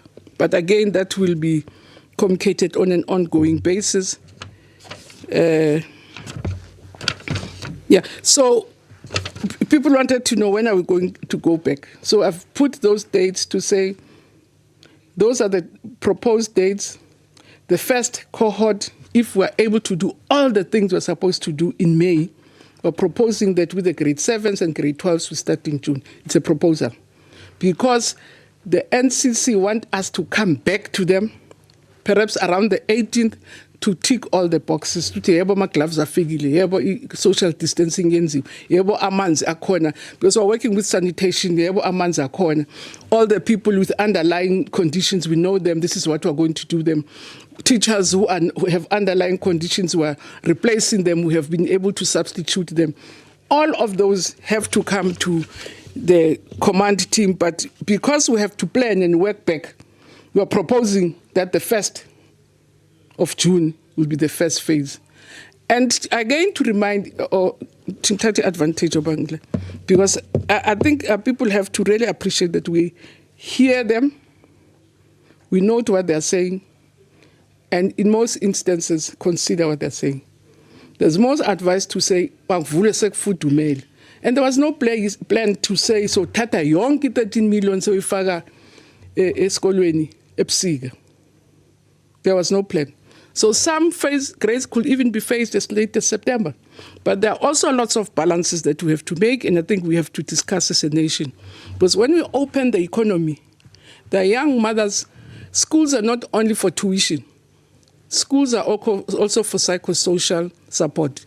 And parents are beginning to ask, what are we going to do if our ECD are valuing and a 2-year-old, if a 5-year-old unattended because the centers are closed.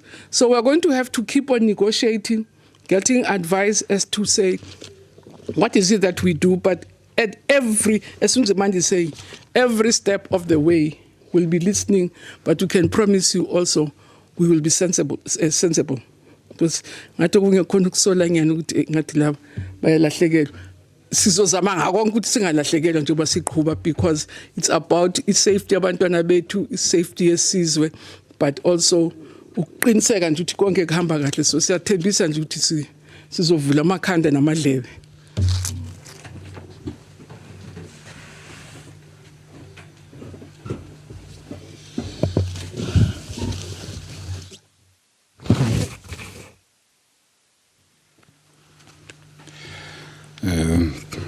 Thank you very much, Ministers. We will take another round of questions because our intention, and you are right, Minister Motshekga, our intention is that we all work together. And again, Minister Nzimande, you are right. Nobody thought that we'll have such a pandemic visiting us. So we are a listening government. We know that we can only overcome this difficulty we are in if we work together. There is no other way. We can't overcome this with government working alone. It's just impossible. We need all society, all stakeholders to work with us in dealing with this difficulty we are in. But what we know is that we are a resilient nation. We have gone through difficulties. We have overcome them. This one too, we will overcome. Now, we have 5. Okay. Let's start there. Let's see whether it is now more audible. Thank you very much. The first caller that we have is Annie from Randburg Weekly.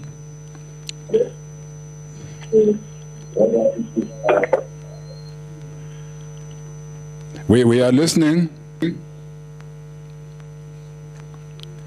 Annelie, we're listening. Good day, can you hear me? Annelie, we can hear you very well. Can you continue? Yes. I just want to confirm if all of the CSAs would have to comply with the submission extension to 31 May, or is there a specific extension process that companies would have to follow? Okay. Are you done? Thank you very much. Next. Thank you very much, Minister. The second caller that we have is Benita from Rhodes. Benita, you are through. Benita, we're listening.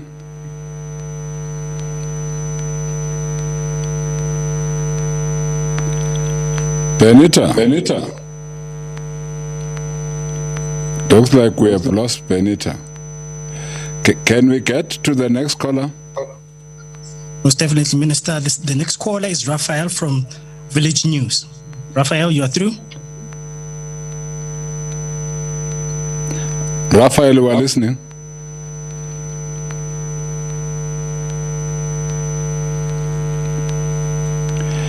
I'm not sure whether we are not having difficulties of connectivity here.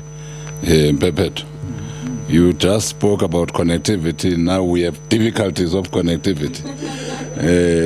I think Nento iphethe baba.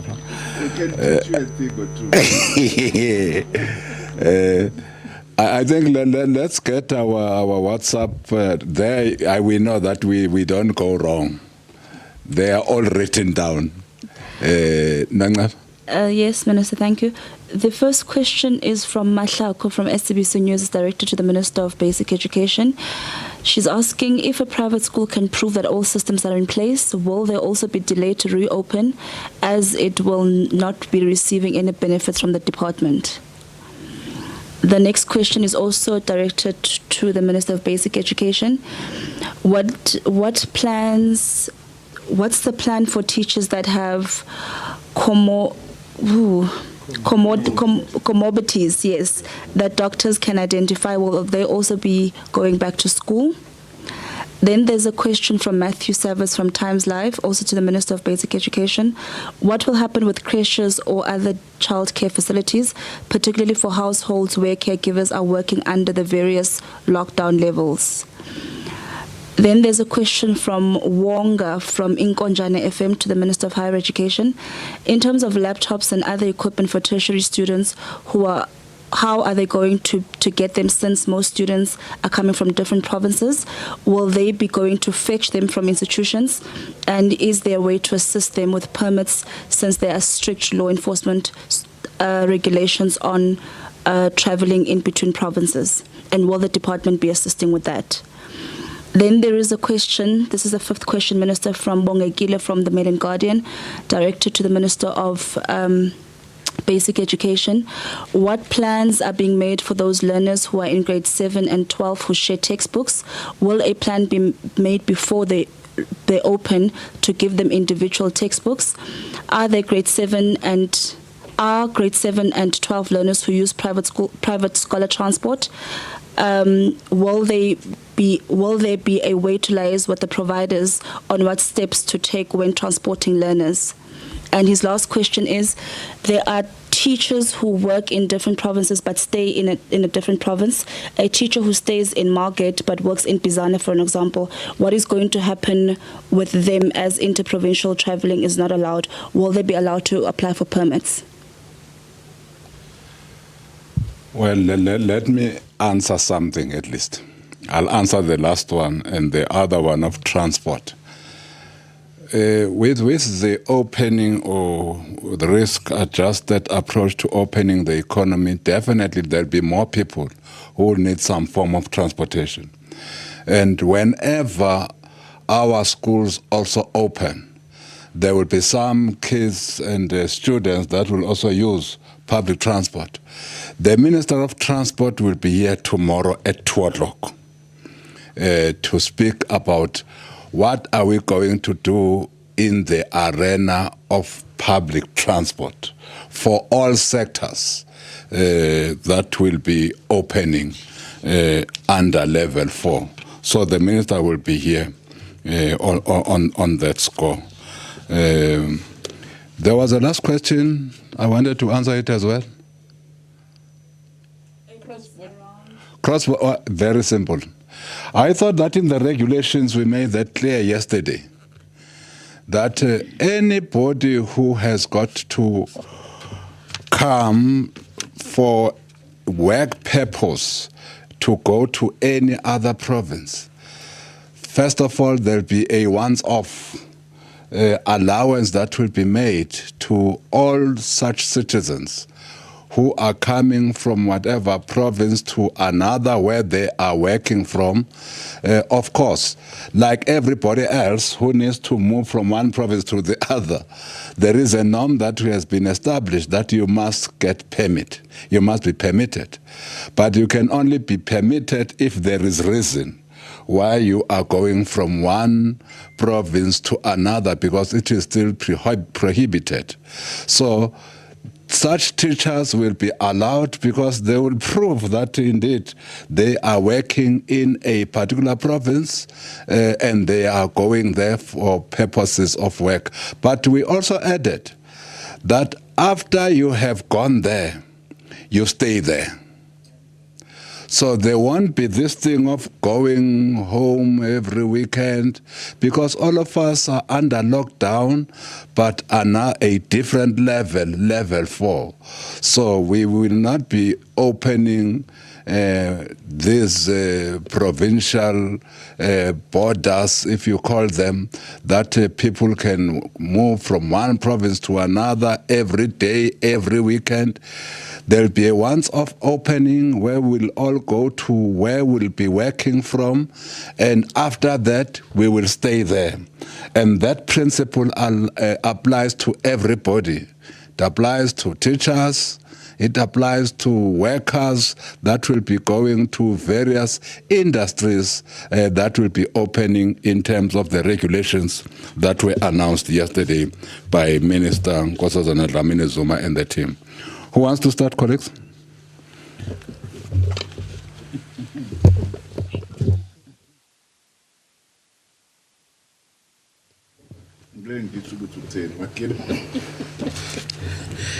No, there was a question about private schools, whether they will be allowed to operate. And in the list of consultations, we work very close with them. So what I expect is that, because we'll say an institution can only operate on the basis that it's CODIV compliant. And we are guided by the NCC. So it will depend that on level 4, or if it's in level 3 that they wanted to open, what are the conditionalities in terms of the numbers of people in a specific space. So for now, as I say, the maximum in a group is 50. So if those private schools can convince ourselves and the national, is it COVID-19? CODIV. Coronavirus. Coronavirus 19 team, then they have to satisfy. They have a list of conditionalities that they've put in place, and they'll have to go through the test. There was also a question about ECD.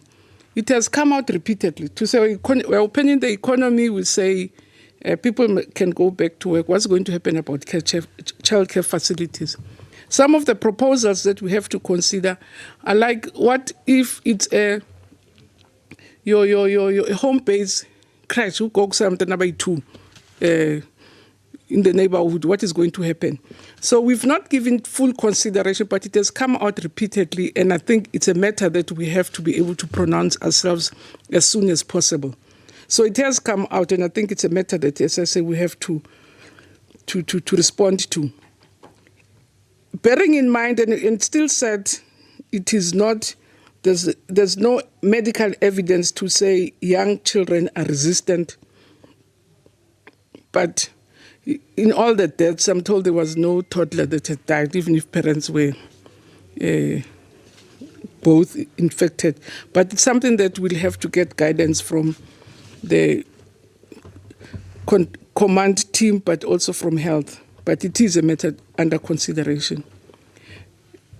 Workers with comorbidities, it's the same with your over 60 and other people. So we've agreed with the unions and even ourselves to say, if it's been declared which are these comorbidities that should be declared, your asthma, your diabetes, it's not all of them.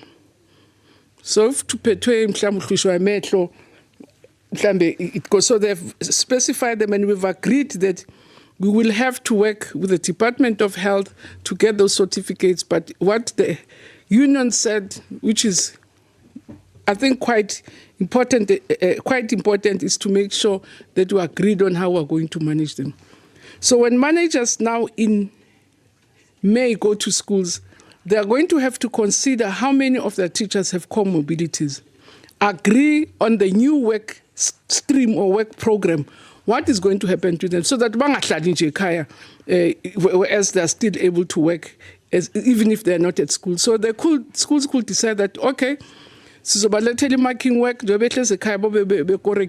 they'll work out what is it that, or they could be the ones that are doing preparations depending on their skills.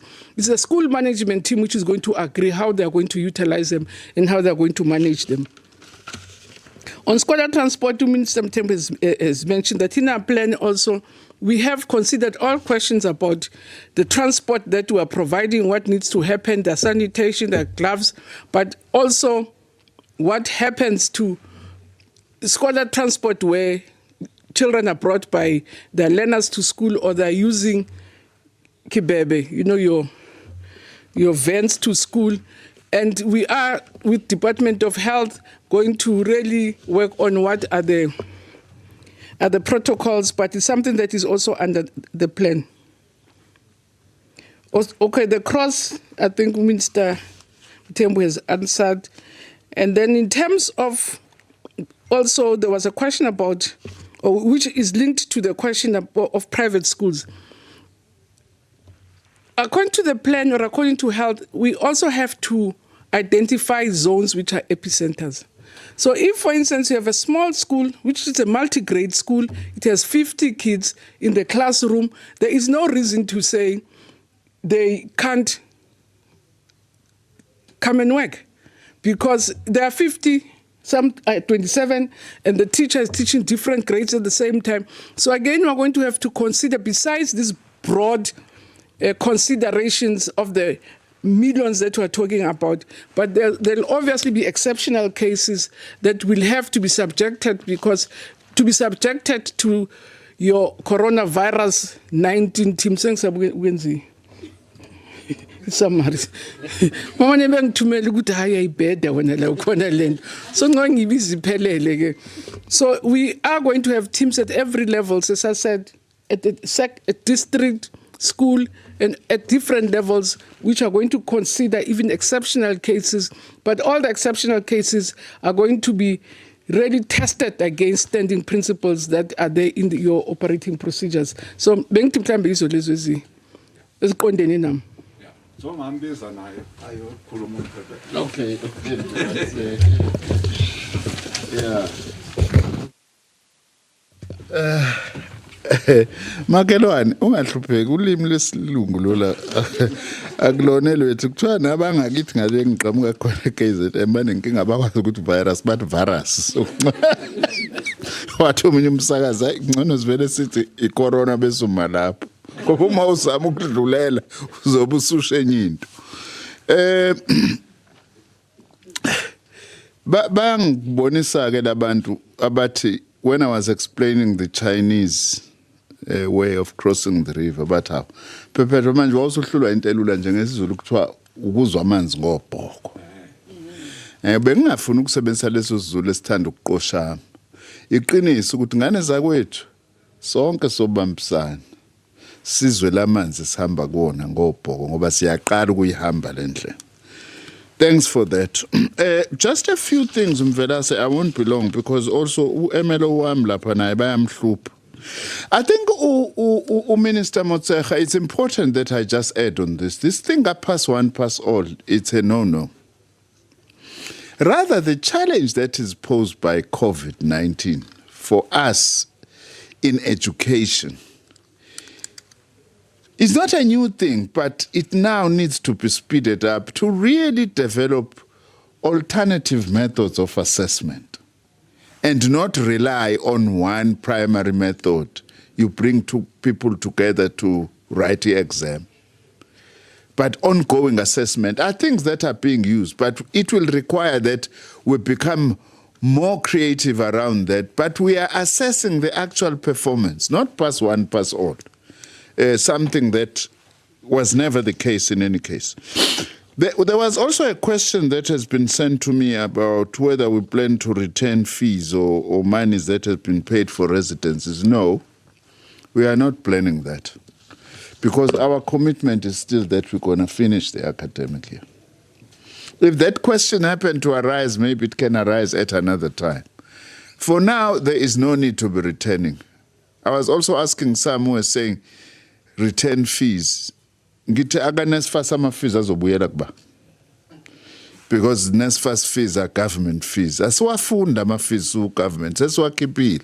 Kuthi nambe niyofunda ngani. Zakithi. So we have not reached that stage. We understand what some are raising. Also, this issue has been raised by private accommodation providers who are saying they had set aside accommodation for students, but they are not there and they are not going to rent. What's going to happen? Well, we said to them, you are business, you must apply in terms of government business rescue. That has been supported, although we are engaging them. The question of institutions in distress. This also, we will work to identify institutions in distress. We have identified them. Not that we'll work to identify. We have identified them, but we'll have to find ways and means of how we deal with their distress. That will include reprioritizing our own little budget as the department, but also we expect universities themselves to also reprioritize. Everyone must reprioritize. Even this issue of laptops, institutions need to reprioritize. For instance, there have been savings, by the way, during COVID-19.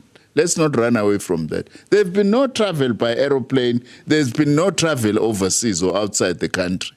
So we need to reprioritize, amongst other things, to say not a single student must be left without a laptop, if possible, say by the end of this year or whenever we are able to actually reach that overall goal. So we are calling on institutions also to do what they are asking us to do. There is a question also that has reached me that we must also involve veterinary doctors for clinical training also to return. I think I will raise that issue. Also, Minister Utitiza has raised that issue because siyabadinga odokotela bayilwane. Ukudla lokho. So it's something that we will need to actually urgently address with the ministers who are in charge of the regulations. I think that it's an important point. Anely, yes, if I heard your question well, we have changed the deadline for submission of workplace skills plans by employers so that they can claim money from the sitters for training. We've shifted it now to the end of May, 31st of May. It's normally end of April. However, Anely, I do need to say to you, we do have a challenge because now the president announced a payment holiday of levies. Now, it means that we will have to relook at the sitter budgets. Although on my part, I have started to engage business in particular, and I will be engaging the trade unions to say, how do we deal with this 4 months payment holiday?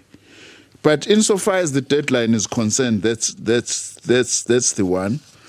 The issue of what do we do with gadgets and so on, we'll communicate that. Because at this point in time, we are uncertain where and how we are going to be able to get gadgets. We are committed to get them. But we will then be able to communicate how that will be done. We are engaging with institutions to assess the need and so on. If you are not. But as we say, we are committed. The other question that has been asked as the last issue that I'm talking to now, Minister Mtem, is that also a message from my MLO? Are we not going to give exception to people who are doing research, professors, researchers, and so on? Well, if I am not mistaken, the sentiment is on essential research that is needed now to tackle COVID. That's going to be the priority. Like the work done by Professor Slim Karim, which is about, we have to make exception that those researchers are able to go to work because they are researching, some of them are researching possible vaccines and all that, if it has got to do with COVID-19. Because without taking over your role, Mvelase, because you are the one who makes the overall commentary, but I must say that the danger we must guard against, by the way, Professor Mampueli, you are right about this. I'm not talking just to you now, just to everyone. We must always be careful, and the president insists on this. We mustn't lift the lockdown or the phases by stealth. Because if we start allowing bits and pieces like now, will you allow us to come and fetch our laptops, you know? We may end up giving so many exemptions that in the end there is no lockdown, and in the end we cause enormous damage by subjecting our people to the danger of actually being infected by this virus. Ngoba omunye umashaya bhuqe lo masikhuluma iqiniso okufunakala sizama ukuvika ngazo zonke indlela. Siyabonga kakhulu.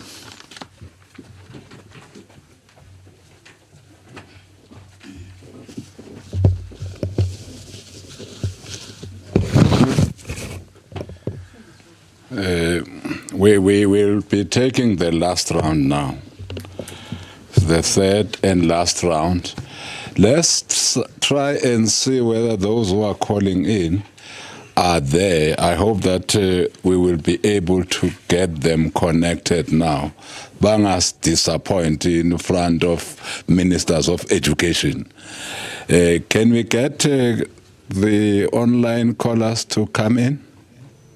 Thank you very much, Minister. The first call is Benita from Rhodes Music Radio. Benita? Yes. You can continue, Benita. Thank you, Minister. My question is to the Minister of Basic Education. I would like the Minister to please clarify what provisions have been made for those who are meant to be rewriting their matric examinations this year. Thank you. Thank you very much. Well and clear and to the point. Next. The second caller is Raphael from Village News. Raphael, you're through. Raphael, you are listening?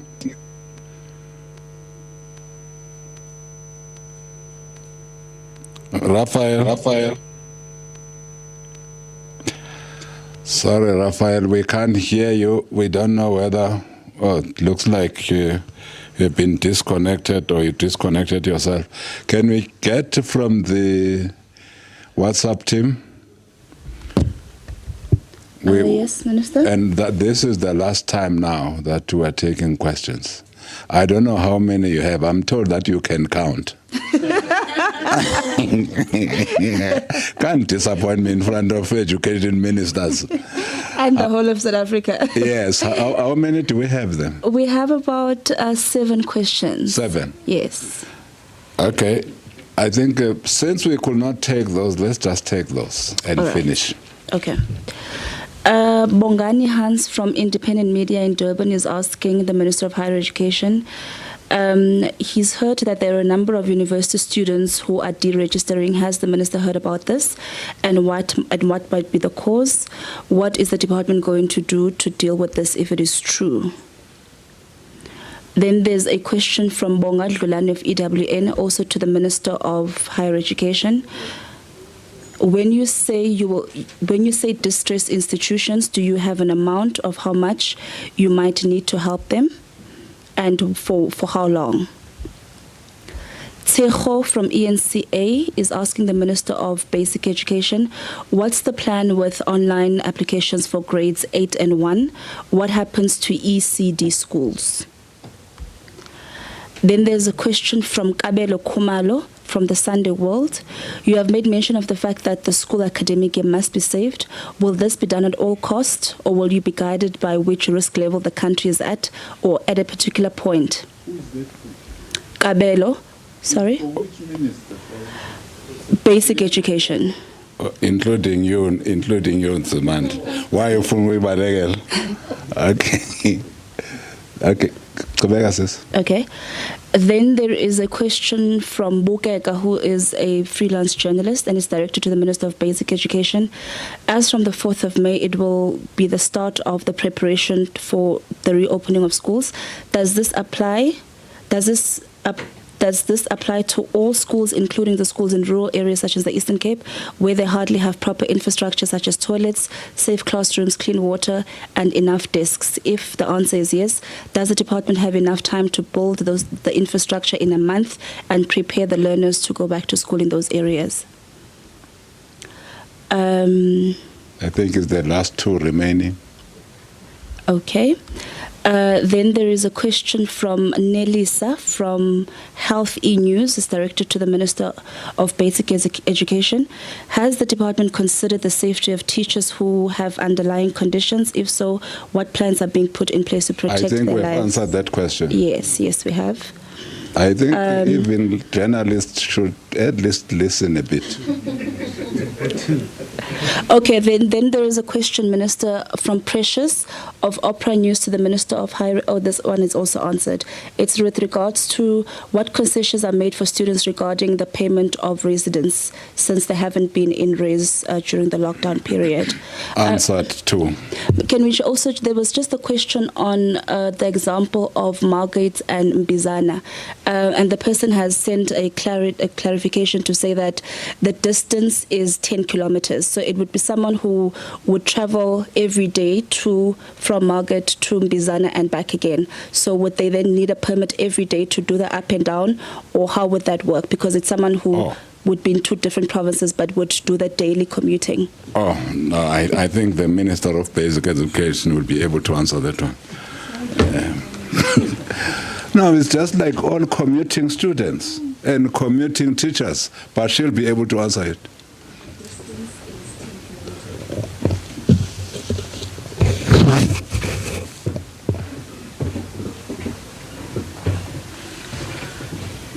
No, there was a question about what's going to happen to your supplementary exams, your improvements, which were, as I said earlier in the statement, they were supposed to start on Monday the 4th.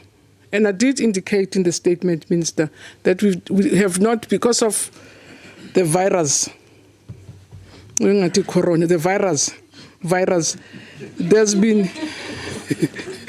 lots of difficulties in getting them. So we have postponed them. So all the learners, the 350,000 that were supposed to start on Monday, will only be able to write in December. That's why I mentioned that this year we're going to have more than 1 million learners for the first time sitting for exams, because it includes learners who are supposed to have written from Monday. On applications and many other outstanding matters that we have, ordering of books and all sorts of things that are administrative, we will start attending to them on Monday and make the necessary announcements. Because all along, when the sector was locked completely, we're not able to do some of the things that we're supposed to do. So different provinces will communicate. We actually are on the phone twice a week with provinces, and we've agreed on strengthening our communication after submitting this plan. So we will communicate properly with the schools. The question of yare dikolo di tla bulwa go le gotso or darko blue a song kanjalo city siyange 4 esikolweni siyolungisa and ukuthi isikolo sivunyelwe ukusebenza kuzofanda siye futhi kwi-team ye command team ukuthi sesenze lokhu nalokhu yibo abazathi udayini ilungile or anilunganga. So it's not going to be by hook or crook. Kuzoya ngokuthi isimo siyavuma na. Masingavuma isimo sizokwamkela lokho. So re tlo dibula ka kgang, re tlo dibula ha maemo a dumela. So that's the answer. So we'll really only open when the environment and the space allows us. And fortunately, we are not the only decision makers in this instance. It's the team and the cabinet. So at mangicha so vuta sonke sisizwe, even nabazali, no teacher, nobody. So teachers have to also agree. They've put conditionalities to say asizi if le na le ayikho bathabezi. So sivumelene ukuthi ay manitha nizi masilungiseni. Parents said asibathumela abantwana bethu kungekenzeki lokhu nalokhu nalokhu.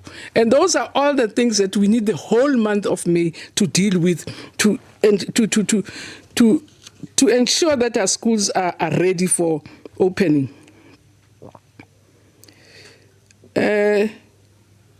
Cross. I think we have agreed that we'll take issues one step at a time, because under our regulations, we are not able to deal with the whole spectrum of matters. For instance, it's not Mbizana Peda. Every day, people from Pumalang, it's cross-border. So those things have arisen. Every day, there are kids who stay in Paris or in the Free State who come to Gauteng because maybe there's a special school. Again, we've discussed that we'll have to deal with it case by case. We're told that after school we said we'll deal with it case by case. So it's happening throughout the country. We are aware of that. Even the Minister of Home Affairs, that also in terms of cross-border country to country. There are kids who go to school in Zirast. I know every day they have school buses coming from Botswana, coming to South Africa in Zirast, those bordering areas. The same, there are areas around Mafeking where there's just really a fence is there. These kids must live by school in South Africa, in Mafeking, in that Mafeking area. So those were quite aware of those challenges, and we've agreed as cabinet to say we'll deal with those matters case by case, but we will not, as Minister Mthembu said, kube ne wholesale. And there's no one who knows that.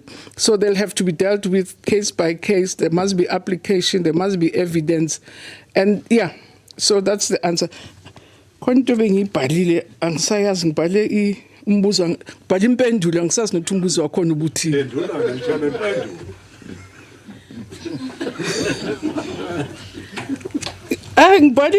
Opening of schools have to be quality compliance, and then happening at schools will not. I'm saying at the same time. Uthi sikwazi sizovulwa ngenkani ngokukhokha nabasibonke kuyafika sifaka abantwana phansi sibafake esilahpani. Also sabantwana esilahpani sisibona ukuthi hey kunzima la angeke phela angeke sivunyelwe singaboshwa.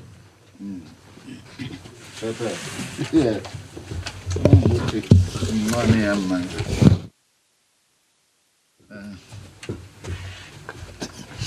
Makhelwane wena ungcono ubone answer ungasawubona umbuzo. Mina ngike ngihluleke ukufunda handwriting yami ukuthi konje ithini la bengibhalani. Bongani Hans, I have not heard, to be quite honest, that there are some students who are deregistering. If you have got more information, please pass that on to us, because it is a matter of concern. We would not like to encourage any student to deregister. We all have to stick it, to be in, and travel this road, difficult as it is, until we all are able to be across the river. So if you have got more information, I haven't heard of students deregistering as a result of this situation. Ubonga is asking about distressed institutions. What we have said is that, for instance, we have identified institutions that are battling. Out of the 26 universities, there's 14, I think I said that, and 10 in a really difficult situation.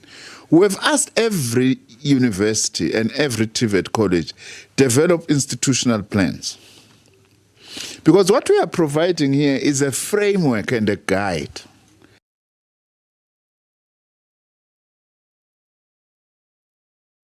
We do apologize for that break in transmission. Let's take you back there to that press briefing. What then are the financial implications arising out of those plans? And I can't also stand here and say we will be able to assist those institutions with all what they want. No. Some assistance may have to come from them reprioritizing to begin with. And then if there's additional money that is needed, we may then have to go with them to Treasury to say, can we not get this on things that are an absolute priority? Because for us, absolute priority is finishing the academic year. That's what is priority number one. Which then links to the next question, which, if I understood, is it finishing academic year at all costs or at any cost? Was that the question? No, it can't be. Because what we are dealing with is people's lives. If it was opening at any cost, maybe now we would be talking about opening institutions because we want to finish the academic year. The reason why we are not doing it is because we are dealing with people's lives. People's lives can't be second to anything, much as ideally. Our own slogan, hashtag save the academic year, hashtag save lives. It's a serious slogan. I know there is a tension sometimes between the two, that in the process of trying to proceed with educational activities, you could actually be placing lives in danger. We can't do that with our eyes open. So it's not saving the academic year at any cost. We have to do both. We have to save lives and save the academic year if we can. And that is what our thrust of what we are doing is. Sicela nje ukubambisana nganza kwethu. Sihambe lendlela engakaze sihambe esikhathini singaphambili ukuze sifinyelele la sifuna ukuya khona. Siyabonga kuwena Mvilase nomakhelwane.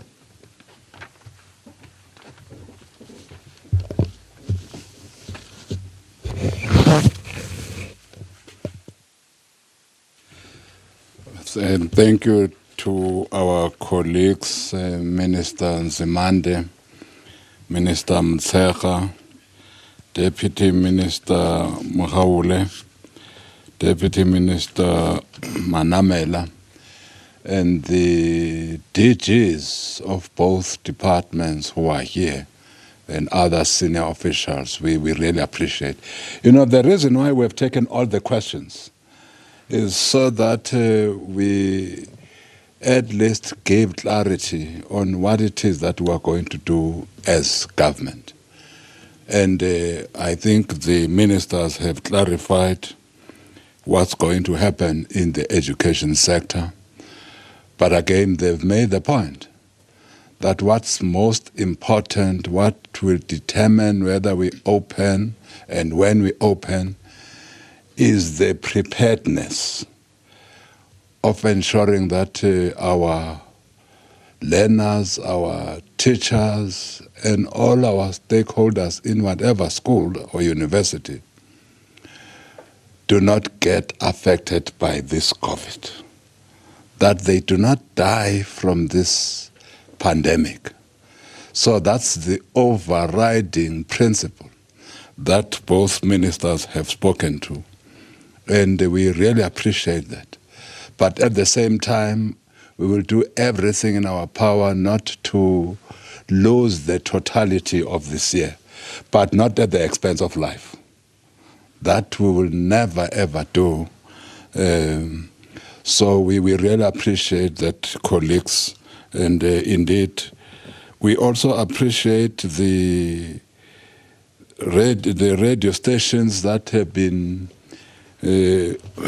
beaming this broadcast to various houses, our community radio stations, our radio stations under the SABC banner, and all independent radio stations. We really appreciate that you are part of the team.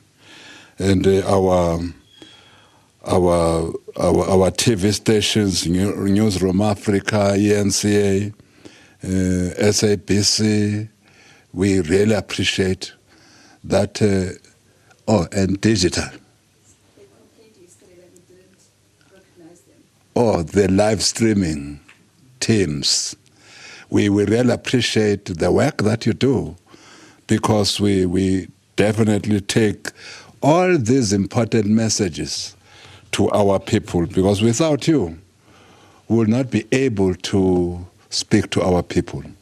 We will therefore appreciate all the work that various journalists are doing in whatever companies that they are in, so that we take all these government messages to our people. And ultimately, we are, this midnight, 1 minute past 12 o'clock, will be at level 4 of the lockdown, as we said when we started. All these measures, including everything that my colleagues have spoken to, are measures to fight against this virus, this COVID virus. All these things that we're doing, first and foremost, is how do we save the lives of South Africans, wherever they find themselves. And we really appreciate that there are many South Africans who have heeded the call to stay at home. We really appreciate it. That's why we are where we are. Probably we would have been worse, but because South Africans heeded the call to stay at home, and also the call for safe and distancing, physical distancing, social distancing, washing their hands. Now from tomorrow, we'll be wearing masks. We have started. We have started now, because that will be the norm. Wherever we are, we'll be wearing masks so that the droplets from our mouths do not get to anybody, or anybody's droplets do not get to you. In that way, we'll be saving South Africa. We'll be saving all of our communities, all of our people of our country. So with those words, we would like to thank all South Africans, because there are many, many who are part of this campaign against COVID. Many who are playing their part in different ways. I know also e-media have also come to the party to take food to most deserving community. We really appreciate.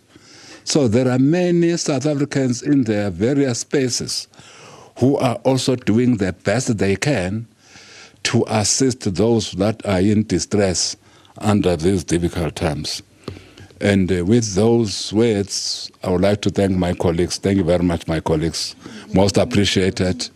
And to our people at home, thank you very much again for listening to this broadcast. Thank you and thank you. But let's keep on fighting. Let's keep on staying at home, except those who will be going to work.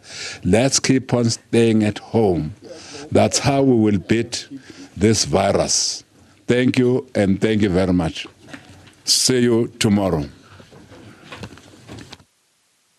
Minister, in the presidency, speaking there from Teddy House, that is the GCIS headquarters.